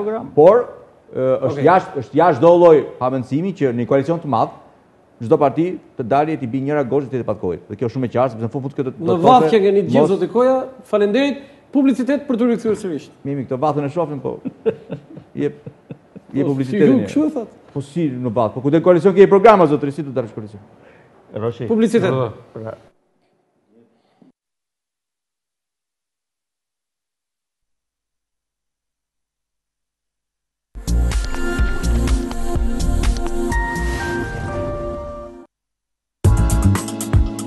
Perfect Hair and Beauty ofron shërbime parukerie e trajtime estetike, debilime e dritë intensive me pulsim, heqje të tatuazheve me lazer. Perfect Hair and Beauty është distributor për produktet kozmetike bimore gjermane të Dr. Spiller dhe Shramek. Qendra ofron kurse estetike të miratuara nga Ministria e Punës. Na gjeni pranë galerisë ETC. Kontakt 042 258 461 dhe celular 067 40 381. Perfect Hair and Beauty. Zgjidh të bukurën dhe të shëndetshmen.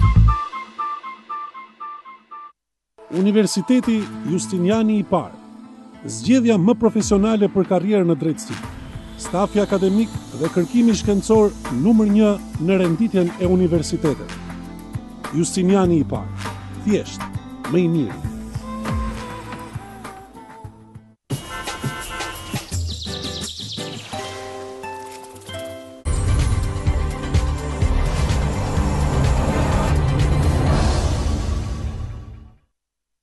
Faleminderit, i kthemi sërish në studio. Debati vazhdon edhe në momentin ku jepet publicitet. Zoti Çollaku.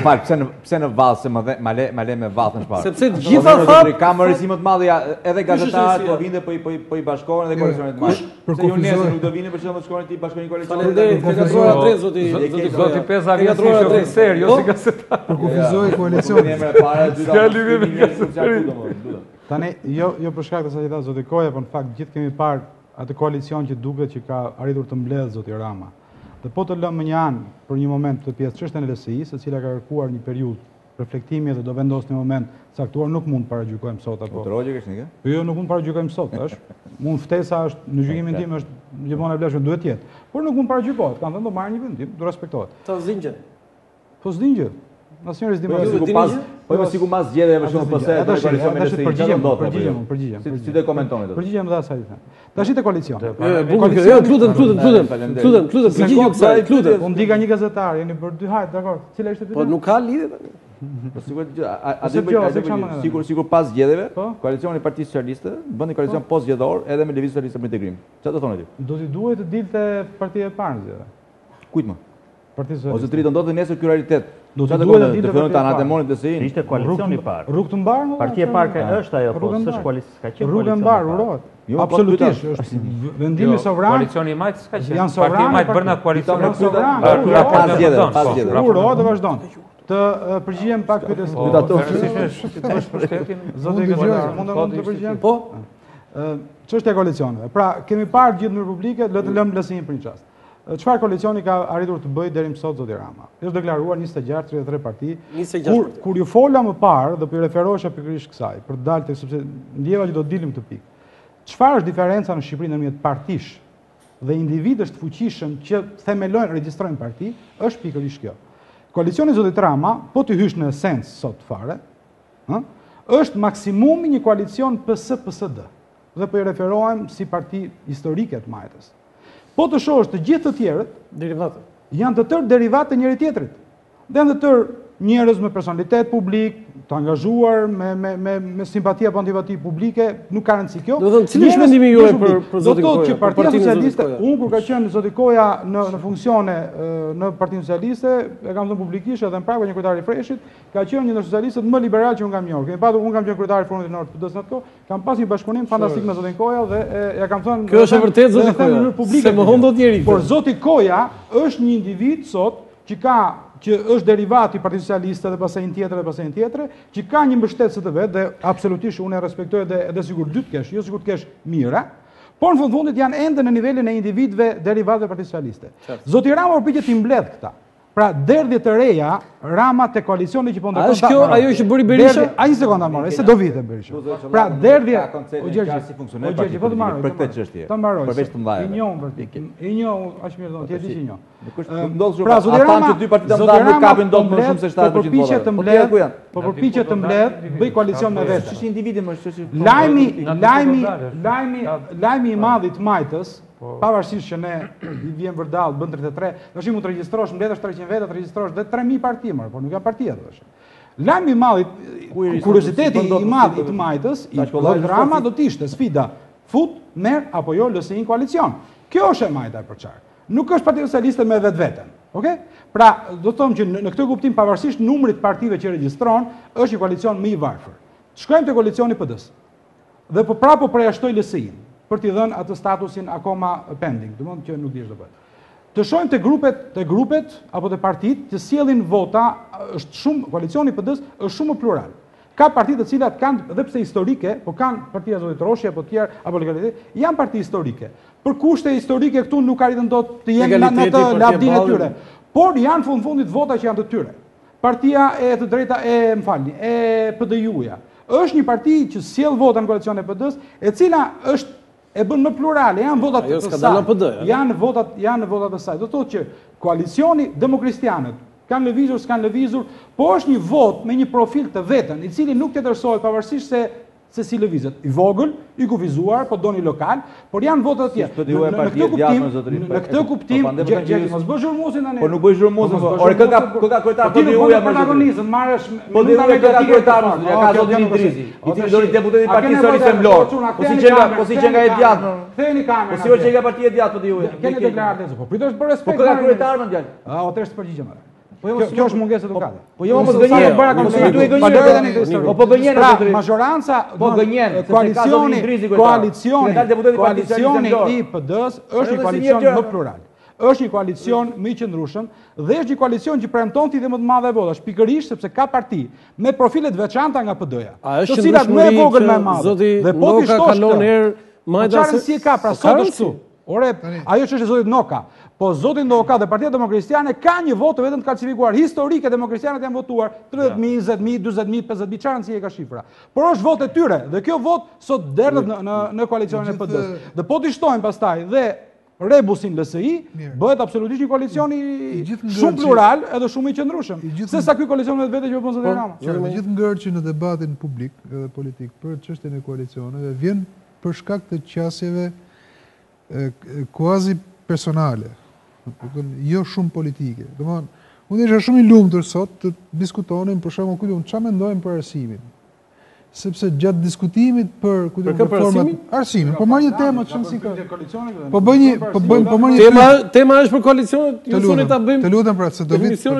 Dakor, po na leta të vim te konkluzionit. Pra domethënë nëse do kishim një temë konkrete ose disa çështje konkrete që të shikojmë se ku bashkohemi dhe ku ndahemi, atëherë këtu koalicionet bëhen natyrshëm. Sepse Bovaki bien dakord që reformat në arsim, po marr arsimin tani se nuk është apo në shëndetësi apo ku doni, s'ka rëndësi, apo për të zgjidhur problemet ekonomike në vend, punësimin etj. Pajtohesh me diçka, nuk është turp, pajtohesh. Kemi një zgjidhje të përbashkët. Ai përveç asaj kapsës tuaj të LSI-s për integrimin, unë s'di në këto 23 vjetë që të kemi në... Integrimi, sigurisht që është qëllim madhor. Janë bashkuar partit në koalicion për një kaos. Vetëm rasti LSI PD... Të lutem, nuk thash për një kaos, thash për... Edhe për një çështje, ku... As për një çështje. Ne kemi partinë e legalitetit, thot, duam mbretëri dhe se është pjesë në parlament. Nuk është në gjë e gabuar edhe kjo. Ai po them. Mund të ketë dhe parti tjera që janë me legalitetin që i prap duan mbretin. Dhe nëse hapet tema për mbretin, apo jo, dhe dalin ca parti që janë dakord për mbretin, ky është koalicion i arsyeshëm mbi bazën e një qëndrimi. Te po përpiqem të them. Pra domethënë, nëse diskutimi që ti vë kapele muhabetit mbi koalicionet orientohet mbi çështje që ngrihen, që shqetësojnë vendin, do ishte shumë më substancial se sa kjo bëhet në Suedi. Mi pra të unë them nëse se sa diskutimi se kush është me kë, kush i tha kujt, po kështu është realisht. Po pra, atë po realisht kështu është. Pra ne ngelim mbrapa ne dashur. Tani na çoni para, na çoni para. Po që çojmë para duhet ta orientojmë bisedën politike aty ku duhet. Dhe jo te kujtun çfarë thot ai dhe kush do ta thot dhe si do ta thot. Tani ju e keni merakun me këto jeni koalicion apo me biseda politike? Nuk kam asnjë merak. Unë po përpiqem të orientoj debatin politik në çështje që janë për të qenë, që kanë kuptim dhe që të dëgjojnë njerëzit edhe ka një logjik. Sepse këtu pastaj çdo gjë tjetër fillon të quhet ose shitet si pazar ose bëhet si tradhti ose kjo është një histori tani që kjo është një histori që s'dalin dot, nuk dalin dot. Bisedën e orientoi unë zoti Çollaku, ju, po s'ka lidhje kjo me atë që thon. Po vetëm shkurtër që po, shumë shkurt. Dalim përsëri tek rëndësia e problematikave që trajton një koalicion për ta mbajtur pushtetin ose për të ardhur në pushtet. Po kaluam tek matematika e emrave të përveçëm të partive apo të kryetarëve të këtyre partive, gabojmë. Dhe zoti Çollaku unë ze pa drejt dhe më fyew, në mënyrë susoll, të lutem. Po mbylla pa të që të lutem, mos se po flas. Problemi është shumë i qartë. Çështja është që nëse ju referua, të lutem, nëse ju referua çështjes e kanë bërë zhurmusin para te unë. Ke kota për zhurmusin. Po pra po. Dakor. Dhe po tash të lutem. Dhe problemi është tash problemi është shumë i qartë që nëse i referojnë PD-us apo partive tjera me baza formatimesh, vendlindjesh, etnike etj, përsëri hym në një rrugë që nuk ka shpije gjekundi. Dhe sa për sqarim, PD-u nuk mund të jetë parti me orientim tipikisht të djathtë, sepse kryetari i kësaj partie, për momentin që po flasim, është deputet i 2009-s i listës shumë emërore të Partisë së Ri Semblor. Pra, dëgjuar, po pikërisht të thash. Pra, po e the ndryshe. Vot plural në koalicionin e PD-s. Sepse janë vota që janë të pavarur nga PD-ja dhe derdhën për çështje pazaresh apo pushtetit në momentit, apo hyn për koalicion për çështje qeverisje, apo i ka marrë në siglin apo për çështje në moment qeverisje në momentin nesër. E mori PD-ja ajo që mua më po të lutem ajo që mua më shqetëson sot është pikërisht çështja. A ka një kaos të fuqishëm në një koalicion për të qeverisur Shqipërinë nesër? Në bazën e kësaj formatohen edhe partitë të koalicionit. Dhe mbi bazën e kësaj formatohet edhe bashkëqeverisja nesër, edhe ndoshta midis dy koalicioneve. Jo, pa kushet e kanë dhënë. Shumë keq kanë bërë. Që mund të dalin deri më pasaj për të analizuar sektorët, që tha me drejt. socialet apo ekonomike kështu me radhë. Mbi bazën e saj duhet dhe mund të funksionojë koalicioni. Pra çështja është o zotëri, sa i besueshni për shqiptarët, mbi bazën e programit qeverisë për të qeverisur nesër. Dhe këtu të garantohet sukses ose jo. Nuk jemi marrë të përveçëm, po jemi marrë të përveçëm dalim gjykundi përsëri. Në raport me PD-un, në bazën e një matematike pazaresh. Po kemi mbrojtur interesat e çave për shumë vite. Kemi mundësi programi elektoral qeverisës. Sa na beson shqiptarët, sa realistë jemi për këtë çështje. Mbi bazën e saj formatojnë koalicionin. Kjo është e parë. Nuk formatojnë koalicionin. Është pak fluk jo zoti. Jo më socialistë, Rama socialisti pa moderuar. Kjo është diferenca aty, më kanë socialistë. Si. Gjergj është socialisti moderuar, Petro është socialisti vërtet, Rama është i pa moderuar, i pa vërtet. Kjo është diferenca atyre. Këto janë probleme brenda partive. Këta me veten e tyre problemi. Këtë po them pra, domethënë nihilizmi dhe frika e analizëve komplet të varur, si puna e Krishnikut për këtë çështje. Shkojnë bindje politike të shpallura. Në këtë lloj gëzmësisht që nuk të shpihen gjekundi. Unë e shpjegova dhe formatimin dhe formimin e partive të reja politike, aq siç e mendoja unë në momentet e caktuar për kasë historike politike që kaloi Shqipëria. Nuk mund të shihni koalicion, problemet tuaja. Dhe në fund, jo më zotëri, s'ka si problem. Ju jeni pjesë e PS-s, po ktheheni PS si koalicion, si brenda vetes shumë logjike. Pjesë e PD-s, u shkrit ke PD-ja, të çoj zonë ambasador në Amerikë dhe shumë historia. Po lemo çaj ndesh me fare, aq pazar. Ne do bëjmë pazare fare. Mos gënjeni njerëzit. Ti si koalicion. Po gënjeni njerëzit. Ti nuk sjell asgjë të re. Ti bëre pazare, e shkrive partinë dhe shkove në Amerikë. Pjesë e Partisë Socialiste. Dhe pastaj ktheve selamin këtu. Të nxorë jashtë, po bindesh të futesh brenda. Po kjo është çështje historisë tënde. Nuk është koalicioni. Ti përveçon asgjë për vetes. Ti tenton të bësh politikan super dot. Një njeri i formuar tash kjo opozita e gjatë të kalodhur. Pak, por kjo është historia jote, nuk është histori koalicioni.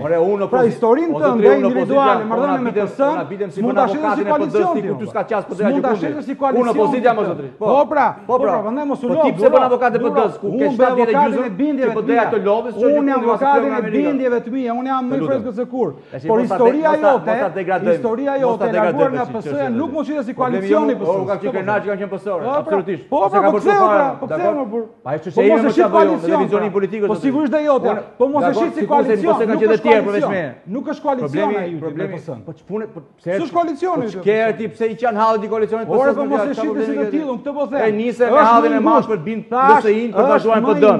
Tash i vazhdon çan hallin ton koalicion. Më i ngushtë i PS-s. Se është koalicion me vetën. Ora te vendosin shqiptarët si votojnë. Çfarë do të flasim tjetër gjë? Po të flasim pra si po flasim. Ma flasim për koalicionin. Është koalicioni. Si kanë hallin tregut elektoral. PSD-s maksimumi zoti Ngjela po dash individ nuk ka parti. Kush ti që bashkon koalicionin, nuk je ti që vendos koalicionin. Ora keni vendosur ju. Atë vendos tregun elektoral. Se zgënjeni dot. Se sa problem shumë jashtë. Mirë është ktheheni. Shiko, unë dua të bëj një sqarim në raport me parti PD-un. PD-uja pavarësisht nga vjen leadershipi i saj, ka qenë deputet, është e vërtet që ka qenë deputet i Partisë Socialiste. Ka një histori me PD-in.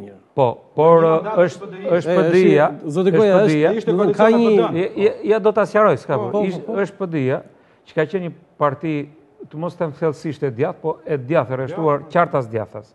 Dhe nuk besoj se çamët në tërësi janë të orientuar majtas, kështu jo, më rregull, nuk asu nuk pashur. Jo, pjesa PDI zoti Koja dihet tashmë, ajo e kishte një deputet, ajo kishte deputet e parë. Nuk e hyksa domun. Por dhe gjykoj që filozofia e majt nuk shkon shumë për shtat me çështjen çame, po flasim për çështjen çame. Vërtet ideatori i partisë që unë përfaqësoj sot, Mithat Frashi, ka dhënë dorëheqje për çështjen çame në kohën e marrëveshjes, ka qenë ambasador fuqiplot në Greqi, kur është bërë marrëveshja midis Turqisë dhe shtetit grek, dhe qëllimisht grekët ngatronin fen me komsin. Qëllimisht për të shqiptarët, sepse ata janë shqiptarë, unë nuk jam dakord me termin, sepse çamët janë si termi lushnjar, lal që themi ne, ose si termi lab, ose si termi mallakasriot. Pra nuk duhen trajtuar çamët, ata janë shqiptarë, edhe më vjen jashtëzakonisht keq kur ne trajtojmë si komuniteti veçuar veçmas nga shqiptarët. Ata janë shqiptarë dhe pavarësisht se qasja zgjedhore e tyre fokusohet drejt ose vjen drejt problemit që ata kanë dhe ndjehen më shumë se sa çdo shqiptar tjetër, por kjo nuk duhet përgjithësuar. Unë mendoj se ne duhet të ndalemi, debati duhet të ndalet tek kush janë koalicionet e mundshme për zgjedhjet që vinë, sepse në një farë mënyrë kjo është enigma e shqiptare. Ju keni një dilemë? Është kohë të bëhet kjo pyetje? Jo, nuk priten surpriza nga Partia Konservatore Moderne Europiane. Me pësën jo njëherë, por as me ato që ka ndërmend të bëj PS Aleancë nesër, jo. Se me kë ka ndërmend? Keni një informacion? Jo, informacione. Nuk është se jemi shumë shpejt herët në vend, ndoshta, por... Jo, keni diçka ju, se kot nuk e thallat. Ka... Si që shoj, çdo shqiptar në perceptimin e vetëve paka shumë nuhat se kush dojnë lëvizjet partitë e reja që kanë dalë së fundmi, nga keni fjalën për partinë Fryma e Re Demokratike të zotit Topi dhe Aleanca Kuqezi të zotit... Fryma e Re e qasjeve të vjetër dhe Aleanca e Kuqezi, po. Ende nuk dihet drejtimi i tyre, zoti Topi thotë që unë ndahem për shkak të ideologjisë me Partinë Socialiste, por ndahem për shkak të moralit me Partinë Demokratike ose me të djathtë në një farë mënyrë, po me Partinë Demokratike. Unë gjykoj se ndarja programore është më e vogël se sa ndarja morale, që do të thotë se tendencën e ka për të bërë koalicion me të majtën dhe jo me të djathtë, sepse me djathën e ndan morali. Morali besoj unë është më i rëndësishëm se sa programi mund të ndryshoj, pra ideologjia programi që mund të ndryshoj, që do të thotë që është një shenjë që ai mund të bashkëpunoj, sepse derisa sa artikulohet me këtë do qeverisë të nesërmen, ose me këtë do të thotë që ndërsa Aleanca Kuqezi, pavarësisht se nuk shkon nocioni i saj kombëtar, me bindjet e majta nuk shkon shumë nocioni kombëtar, atë që duan të jenë nacionalist të tipit nacionalist komunist, nuk shkon kjo. Por, nacionalist komunist, kjo është logjika, por nuk shkon çështja nacionale shumë me bindjet e majta. Ky është perceptimi. Zoti Bejtaj, kam një pyetje të tillë. Mirë koalicionet si ishin deri tani, por atë që ne kemi përpara në zgjedhjet e 23 qershorit. A ka më dilema përveç asaj që të paktën formalisht ka shpallur LSI-ja që do ta vendosë konventa, pavarësisht asaj që ne kuptojnë ose dim më shumë se sa ajo që publikisht e thot LSI-ja? A ka një dilemë tjetër në koaliciona, por ne i kemi të formatuar tashmë, edhe pse jemi shumë përpara se të filloj fushata zgjedhore? Nga sa kuptohet, koalicioni që do të jetë, si thua, do të formohet, si thua, duke udhëhequr nga Partia Socialiste, është konturuar. Ai çka ende nuk është e qartë në këtë rast, është ende pozicioni i PPD-s, i cili në mundësinë më të madhe do jetë pjesë e këtij koalicioni. Të paktën koalicionit juaj. Po, sipas gjasave. Ju pse sipas gjasave, sepse po pra, sepse ne tashmë jo thjesht nuk e dim, po gati kishim një ide. Nëse keni qenë të vëmendshëm edhe në deklarimet e para disa ditëve në një emision të kryetarit të PPD-s, ai u deklarua qartazi që nuk do të jetë në një koalicion me Partinë Demokratike. Do të jetë në një pol të tretë, po mbas zgjedhor ndoshta, pse jo? Dakor. Ai deklaroi që nuk do jetë në një koalicion me Partinë Demokratike. Për sa i përket qenies në një pol të tretë, padyshim që në mbi bazën e asaj mundësie që afron ky sistem zgjedhor, ajo nuk është e favorizuar për të qenë pjesë e atij poli të tretë. Edhe zoti Manjani besoj e di mirë këtë punë. Nuk është e favorizuar të jetë pjesë e një poli të tretë. Jo, ata vetë për shkak të mënyrës se marrin vota në zonat caktuara, besoj që në mënyrë mbase jo eksplicite, jo të qartë tërësisht, ai aludoi që është afër me qëndrimet e Partisë Socialiste dhe në mundësinë për të qenë pjesë e atij koalicioni. Pra, unë nuk fantazova, domethënë u përpoqja në këtë rast të sillja një opinion të zotit Dule në një intervistë të gjatë të tij në një stacion televiziv para disa ditësh, por gjithsesi le të jetë, kjo është çështje e drejtë e tij, të jetë pjesë e një koalicioni, të dalë të garojë vetëm apo kështu me radhë. Por për sa kohë themi që koalicion parazgjedhor do të jetë koalicioni Partisë Socialiste, Partisë Social-Demokrate, Partisë Demokracie Sociale, nuk jam i prirur të përcaktoj numra, sepse tek e fundit nuk është ajo thelbësore. Çështja është që ky është koalicioni që po konturohet.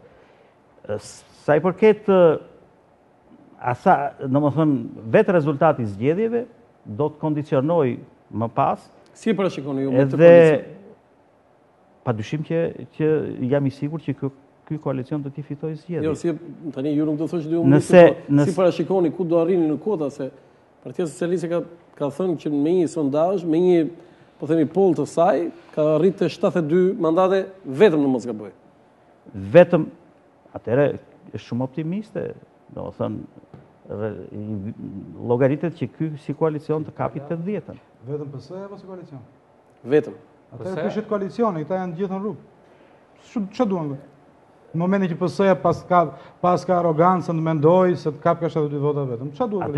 Atëherë zoti Çollaku, mos provokoni Partinë Socialiste dhe koalicionin, sepse ne sapo përmendëm rastet kur edhe pse ka pas Partia Socialiste numrat e mjaftueshëm për qeverisur e vetme, s'ka qeverisur e vetme. Ka qenë nano, ka qenë me leadership ti. Po tashti, s'ka rëndësi, tek e fundit bëhet fjalë për Partinë Socialiste. Tani jo, këtë du ta themi zoti Beda, ju jepte ai. Çfarë jepte? Pushtet. Për të pushtet po. Po, pushtet, edhe pa e merituar aq. Pa pasur aq vota, u ka dhënë më shumë se ç'duhet. Shiko, nuk është ju kryetar kuvendi. Ju jeni abuziv. Ju mendoni se Edi Rama do të jepte kryetar kuvendi ju? Tashti një gjë duhet keni të qartë. Harrojeni. Në atë mandat, në atë legjislaturë, nga cili do krah qoftë, sjell më shumë vota për partitë e mëdha, më shumë se një deputet apo një ministër i forcës së madhe politike. Edhe pse të marrin pushtet, nuk ka të bëjmë fjalë, është iluzive ajo ndarja e ajo që duhet të jetë analizë domethënë nëse ju intereson është që nëse zoti Gjunushi ka qenë kryetari i parlamentit, atëherë ne të gjithë duhet pranojmë që ka qenë kryetari më i mirë i parlamentit, të paktën në pjesën. Se thashë nuk e di janë. Unë e them, besoj që edhe këtu domethënë Jo, ja, ju pyesim zoti Çollaku. Tashi zotin Çollaku atë. Atëherë ai ka qenë një kryetar dinjitoz edhe i ka bërë nder Partisë Socialiste me mënyrën se si ka administruar parlamentin në ato 4 vite. Pra, le të mos i shohim gjërat se çfarë jepte. Jo, nuk po mohojmë gjërat e zotit Gjunushi, nuk ka lidhje me këtë. Po themi me pushtetin që meritonte Partia Socialiste. Atëherë ne kemi pasur 10 deputet në atë legjislaturë. I kishit tuaj apo me... Po që rëndësi ka i kishim tuaj? Shumë rëndësi tani. Se kjo i bëri Lësin. Mori votat vetëm. Ma fali minutë tash. Kush zon pushtetin? Ju Lësin keni mundësi ta gjykoni vetëm në një rast. Si fakt historik ose? Atëherë unë po ju them që ne në minimumin ton kemi qenë vetëm me 4 mandate. 4 mandate kur kemi garuar, domethënë të vetëm me një sistem zgjedhor të pafavorshëm, dhe në këtë rast nuk keni pse si atëre mund të thoni ju sa nga ato 10 sa ishin tona sa ishin të PS-s. Me që ju keni i jepni të drejtë vetës të se ju jeni matematicien. Atëherë unë po ju them që ato ka qenë mandate të PSD-s dhe gjatë gjithë kohës nuk t'i jep askush, nuk t'i jep atë që nuk të takon. Një pyetje direkte kam unë. Ju do kandidoni, do futeni në listën e Partisë Socialiste apo do të kandidoni PSD-ja apo kryetari? Apo më vete? Do të kandidojmë. Kryetari do jetë përfshirë në emrin në listën e Partisë Socialiste apo jo? Kjo çështje. Atëherë këto janë dy mundësi. Ajo që është më e sigurta është që Partia Socialdemokrate do garoj si subjekt më vete brenda koalicionit. Sigurisht, sepse sa kanë kohë. Po lista kjo është e sigurt. Tashti nëse ju doni ta dini që sot këtë mbase këtë përgjigje s'u jap dot unë, sepse për sa kohë unë po ju them që Partia Socialdemokrate do garojë vetme, kjo është ajo që ndoshta po e vetëm detyron kodit të garosh vetëm. Atëherë çfarë intereson? A do e ketë emrin kryetari apo disa në listën e PS-s Partisë së Madhe apo do e ketë listën vetë? Pra a do merrni votat tuaja apo do merrni votat në mbështetur nga PS-ja? Kjo është ne do të marrim votat tona. Për sa kohë garojnë do marrim votat tona. Ne në zgjedhjet e fundit kishim 28000 vota, edhe s'kemi asnjë mandat. Pra, moralisht Partia Socialiste na detyrohet. Po ju akuzoj për asnjë rast tjetër. Çështja është për të kuptuar si do funksionoj koalicioni i maj. Atëherë ky koalicion do të funksionojë në apo dojnë jashtë do kandidojnë më vete, siç funksionojnë me Partinë Demokratike. Se që ka qenë rëndësishme kjo. Po mirë për të kuptuar dhe nuk është e rëndësishme që ne do garojmë në të njëjtin version siç kemi garuar dhe para 4 vjetësh. Pra, kemi garuar, kemi marrë në kushte të vështira pa pasur, ato ju e keni parasysh realitetin e 4 viteve para, kemi marrë 28.000 vota.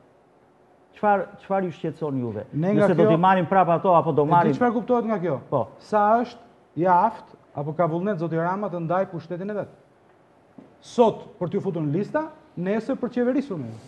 Pra në rastin që ju nuk e një lista, zoti Rama nuk jeni të shqetësuar për mënyrën se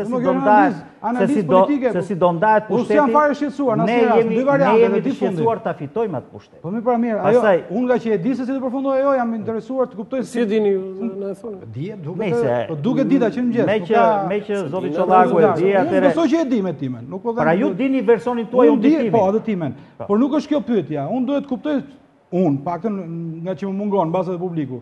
Si të funksionoj koalicioni juaj? Kryetarët në listë PS-s, pra Rama ndan pushtet me partitë që tret koalicion, apo kryetarët e partive jashtë? Nuk është kjo thelbësorja. Kontributi një parti nuk e jep thjesht nëse do ketë kryetari në parlament apo jo. Në parti jep kontributin duke dhënë gjak në një spital. Nëse doni ta ti banalizojmë, unë po ju them që po i shmangeni përgjigjes, prandaj po them këtë gjakut.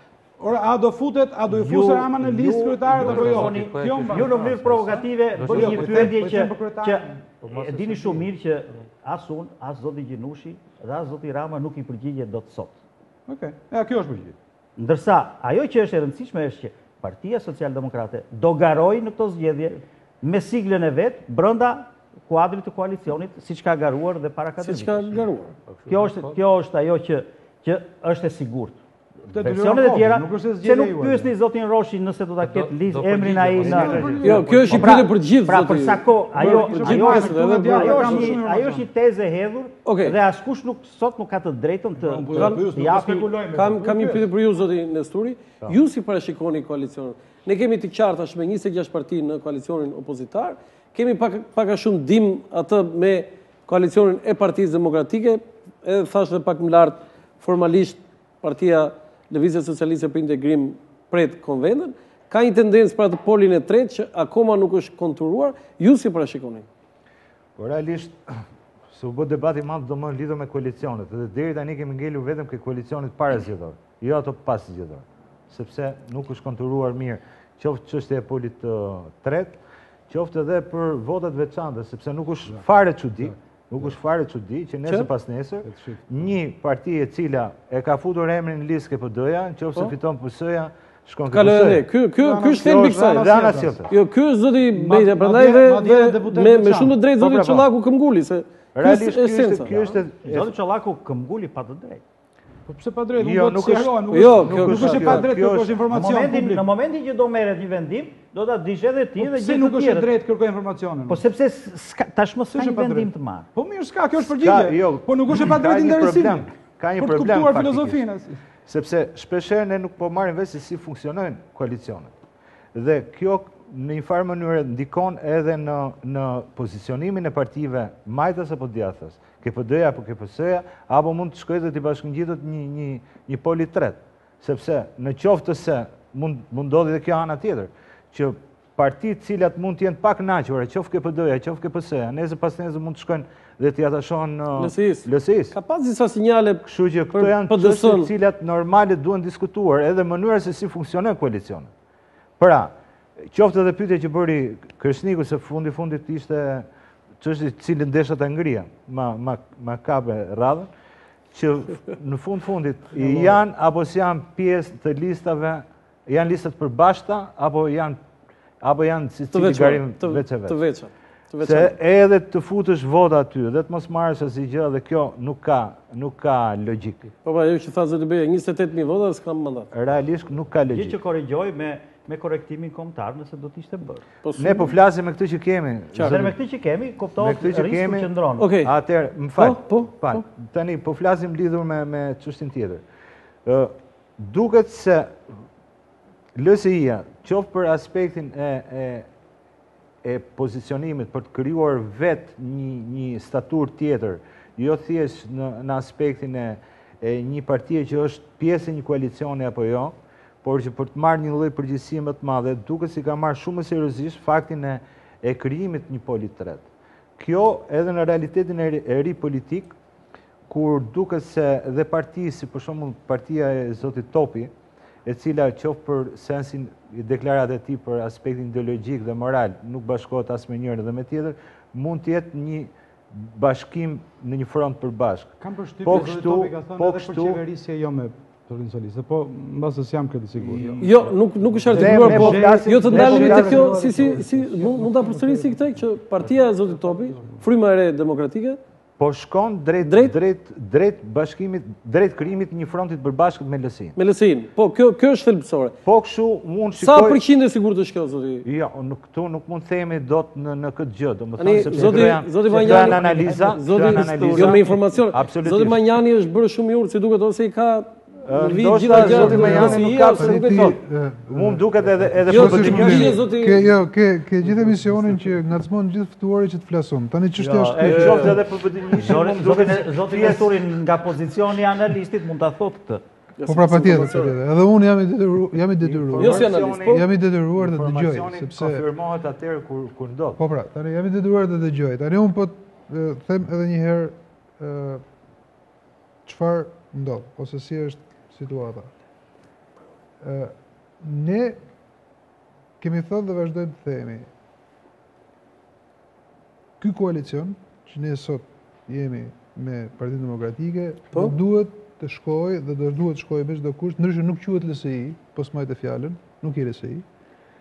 Ashtu siç është parashikuar në marrëveshje, deri në limitin e fundit legal që i takon ditën që që fillon fushata. Kur të jetë e para. E dyta, për përcaktuar koalicionet e ardhshme, zgjedhore apo pas zgjedhore, sigurisht do duhet vendos një forum. Dhe nuk ka rëndësi fare, dhe kjo është konvent. Ju zini gjë fare ju, zoti Manjani. Çfarë do të thonë zini gjë fare?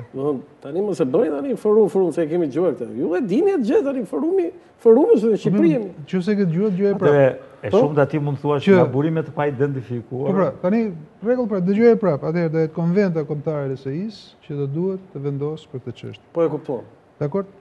Ta them prapë. Jo, s'ka nevojë. Mërzitëm. Kështu që në këtë histori, qofse doni të diskutojmë pastaj kush janë alternativat, të gjitha alternativat janë. Alternativat i dim vetëm, në thoshë me këto jeni në koalicion. Tani, do ta them edhe këtë. Se me këtë jemi në koalicion. Do ta vendos konventa kombëtare e partisë. Kuptohet fare se me këtë do jeni në koalicion. Publicitet për të rikthyer sërish. Ma pre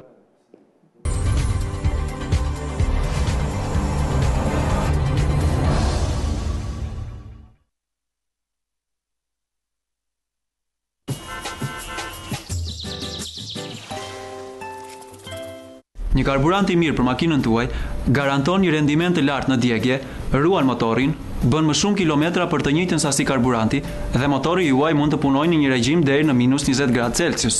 Risi vetëm te Kastrati.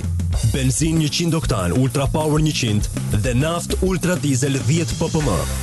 Direkt nga rafineritë më të mira italiane, vetëm te Kastrati.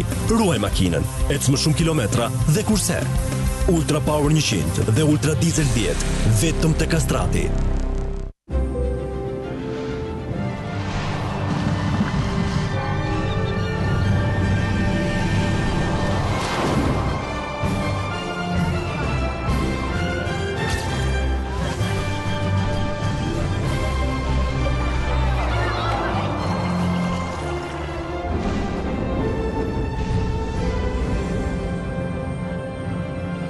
Are you ready to meet your new travel buddy, Wingo? Now discover new worlds with him and enjoy the comfort of Turkish Airlines quality at lower prices. Wherever you go, it's easier with Wingo.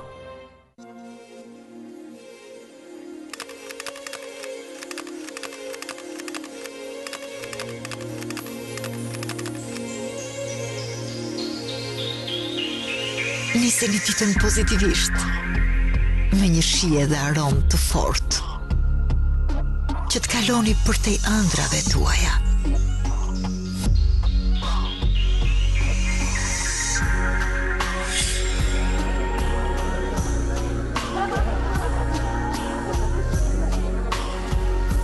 Segafredo.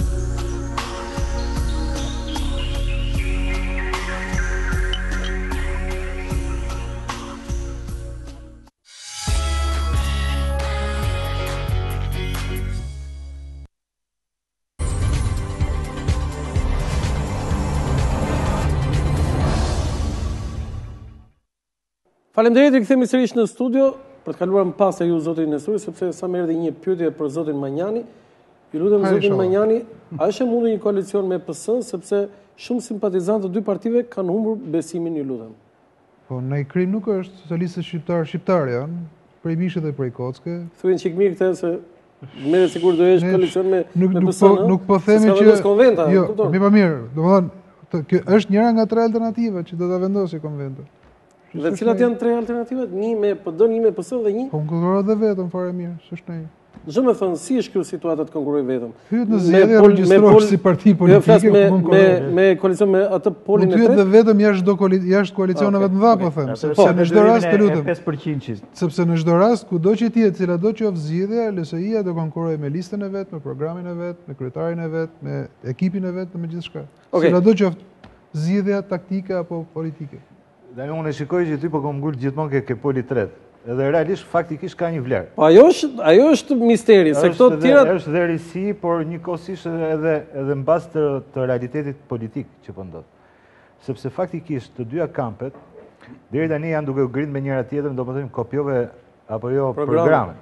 Gjë që faktikisht është komplet pa vlerë, sepse shqiptarët sot nuk varet ke programe këtë çështje. Kjo varet domethënë faktikisht ke vendosmëria. Ke vendosmëria për zbatuar ato çfarë ti parashikon të bësh. Por në aspektin më të gjerë, nëse flasim për çfarë mund të ndodhë, domethënë sepse akoma nuk është konturuar.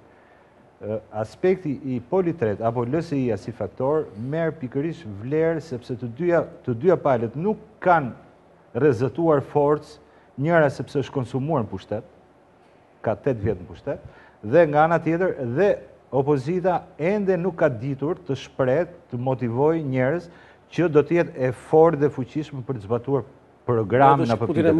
Po. Kështu që në këtë aspekt merr vlerë vetëm faktori numër. Çfarë mbledhin. Dhe LSI-ja apo poli tret merr vlerën maksimale për sa i përket se kush do të jetë nesër në qeverisin e ardhshme.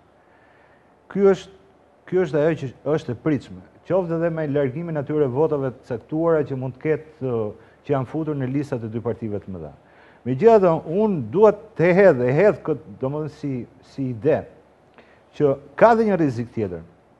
Ka një rrezik tjetër i cili mund të shkojë deri këtu, që një forcim i polit të tretë dhe i LSI-s në zgjedhjet e tjera, ku të dyja forcat politike të mëdha, PS-PD, mund të mos arrin dot pa LSI-n, apo nuk e di qoftë edhe me një tjetër, nuk mund të çojë rrezik në një rrezik për partitë e tjera që janë më të vogla, që mund të çojë deri në krijimin e një koalicioni më të madh PS-PD apo PD-PS. Nuk ka rëndësi se kush del para, por ku asnjëra nuk e bën dot majorancë. Dalim pa punkto pletor? Atëherë mund të flasim për moralin këtu doni që ishte e majt apo e djathtë dhe bashkuan apo jo. Prap do dalin këtë interesat kombëtar në rastin e parë. Pra, është dhe kjo mundësi cila nuk është hedhur ende në treg faktikisht. Por që teorikisht po. Ashtu ndodhi në Gjermani, modeli teorikisht qëndron. Zoti Koja, në këto situata dhe ju vetë, çfarë perceptimi keni dhe çfarë parashikimi keni? Jo, mendoj që sot ndoshta po rrjedhin minutat dhe orë dhe konturimi i koalicioneve po luatet mes, do të thënë, dy dilemave. Dilemës moralit edhe dilemës kalkulimit votave. Dilema moralit është të ndërtojmë një koalicion për të maksimalizuar votën. Në një ranë. Dhe kjo dilemë absolutisht do të bashkëqërohet në dilemën tjetër që si do të respektohen këto parti që do të kontribuojnë në këtë koalicion nesër në qeverisje. Duke folur gjithmonë njëherë brenda koalicionit, pastaj midis koalicioneve. Pse e themi këtë? Sepse e dini sa është ndar mandati 9 në fier me 150 vota. Ato 150 vota s'kan nuk bëjnë deputet nga partitë e tjera, por PS-i dha mandatin 9. Pra, dhe në fundit ky është një kalkulim që ta dikton kodi zgjedhor. Edhe nëse flasim për fuqinë apo për ndikimin që ketë nesër një poli tret i partive, nuk është që thjesht ajo, kushdo që ta bëhet poli tret, LSI, partia Zoe Topi apo ku diu PBD-ja nëse do jenë. Pse? Sepse ky është një kod zgjedhor që pas partisë paqe renditet, partia e dytë apo e tretë, pëson një fiasko shumë të madhe me votat që ka marrë, sepse i kalin automatikisht kur plotësohet me koeficient e kudiun pa të parë. Pra, kjo është dilema dytë e kalkulimit numrave e të votave. Me këtë fallë lloj kodit zgjedhor ose më saktë me këtë farë lloj modeli që jemi detyruar të përballemi, nuk dëgjova, fal. Sa synoni ju vetë si parti? Çështja është që PSM ka të parë një rekord elektoral parlamentar. Ne patëm rekord elektoral në zgjedhjet lokale, ku morën 7200 vota. Po sa synoni? Dhe absolutisht që besoj që do të jemi një nga partitë, do thoja që do të bëj risi në koalicionin e majt, ja u garantoj këtë. Po kështu tëra thonë më zoti Koja. Unë nuk mund t'jap sot shifra me vule firmë, sepse sot nuk e di as PS as PD as do marrin një rrot parë. Së dyti po e them edhe një herë që pse di thot pse thot do vi pushtet, po dhe thot do ke mandatin e tretë. Tash flasim, le të tregojmë pak sinqert me njëri tjetrin. Pra, çështja është që jo, thotë mos e vën në dilemë pyetjen time. Nuk e vën dyshim. Jo, mos e vën dilemë. Pyetja ime është shumë e thjeshtë, sa synon të marrësh?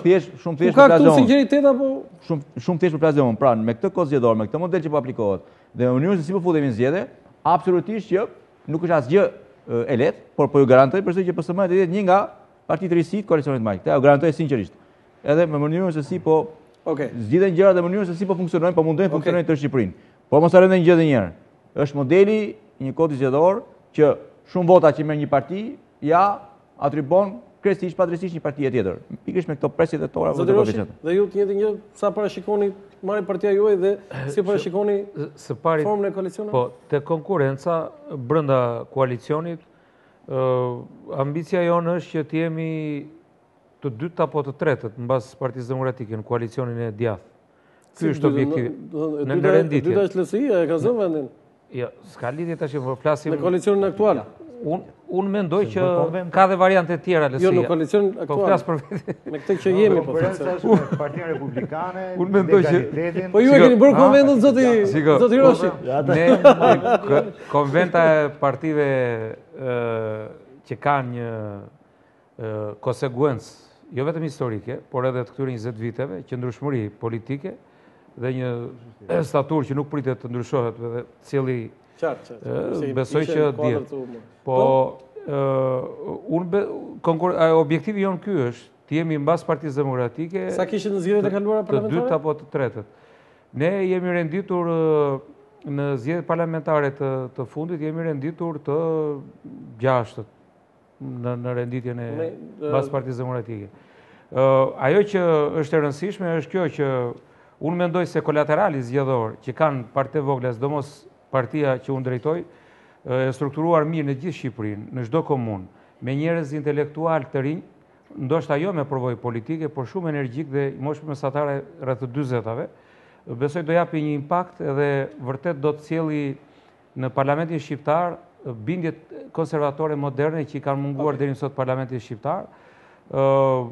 Gjykoj që Partia Demokratike duhet të tregohet e matur, duhet të bëj të motivuar çdo antar të koalicionit. E futet një thunë zoti Roshi. Po s'është kjo është kështu, nuk është hapur, është transparente. Qartë. Sepse do të thoshja që nëse ka motiv, çdo kush e bën më të shtasionuar situatën dhe maksimalizohet baza e votave që vinë në koalicion. Dhe kjo nuk është thjesht për interes partive të vogla, por është për interes të qeverisë së nesër. Okej, zoti Çollaku për ta mbyllur? Për ta mbyllur shkurt, në gjykimin tim, koalicioni majt dhe fitore koalicionit majt është në kontradikt me fatin politik zotit Rama. Zoti Rama duhet të bëhet kryeministër. Se qeshin zoti? Në rast se zoti Rama shpërndan pushtet, po ta marroj. Shpërndan pushtet dhe shpërndarja e pushtetit është kur të fus kryetarët dhe t'i akomodoj gjithë aleatët në listat e veta. Zoti Rama e kanë pikpyetje nëse mund të bëhet apo jo kryeministër. Dhe zoti Rama nuk është një 80 vjeçar që nesër del në pension. Zoti Rama ka kohë të pres, që e majta të humb. Si të pres më? Të pres që kur ta marr të jetë sigurt që bëhet kryeministër. Një sekondë, Olandi. Të pres ju. Duhet ndrojë. Po bëj arsyetim, por ata mbaroj. Jo, do ta mbarosh madje shpejt. Ta mbaroj mos ndërprer, pra zoti Rama ka synim të bëhet kryeministër, jo të fitojë majta. Fitoria të majtës është e kushtëzuar me shpërndarje dhe bashkimi të gjithë majtës. Kjo i shkon bashkimi gjithë majtës është në kontradikt me sigurinë e zotit Rama nëse do të bëhet apo jo kryeministër në rast se e majta e gjithë bashkohet. Kështu që zoti Rama në gjykimin tim po ndjek dy pista. Por inovon Partinë Socialiste, po bën një parti socialiste të re. dhe sot ka patur deputet vjetër të cilët kanë kontestuar lëvizjet në zona, zoti Malaj po ashtu, ka historira të tilla. Pra, po sjell një ekip të ri, do vi partinë e vet socialiste. Kjo partia e vjetër, kjo tradicionale nuk do të jetë më. Kjo shkon në kontradikt me tezën e bashkimit, ndaqë kjo është sfida e madhe besoj unë e të majtës. Për sa i përket majorancës djathtë, PD-s dhe të tjerë. Unë gjykoj se PD-ja edhe nga ngjarjet e fundit që ka ndodhur, synon dhe duhet të synoj të sigurojë një majorancë qeverisë me 3/5. Jo për të qenë arrogante me pushtetin, duhet të siguroj një majorancë tash, 3/5. Dhe unë gjykoj që është jetike për fatet e integrimit të vendit, që në parlamentin e ardhshëm, të paktën për çështën e integrimit, të ketë një majorancë të integruar me të siguruar me 3/5. Këtu varet shumë fati edhe apo suksesi i parlamentit të ardhshëm. Kemi ardhur në fund të emisionit, mua nuk më ngelet gjë tjetër veç se t'ju falenderoj për prezencën dhe mendimet që ju thatë. Zoti Brejta, faleminderit për mendimet që ju dhatë këtu. Zoti Nesturi, faleminderit. Zoti Koja, faleminderit. Zoti Menjani, faleminderit. Zoti Çollaku, faleminderit. Zoti Roshi, faleminderit. Të nderuar teleshikues, ky ishte emisioni i sot nga Ora Lançafoku, natë e mirë.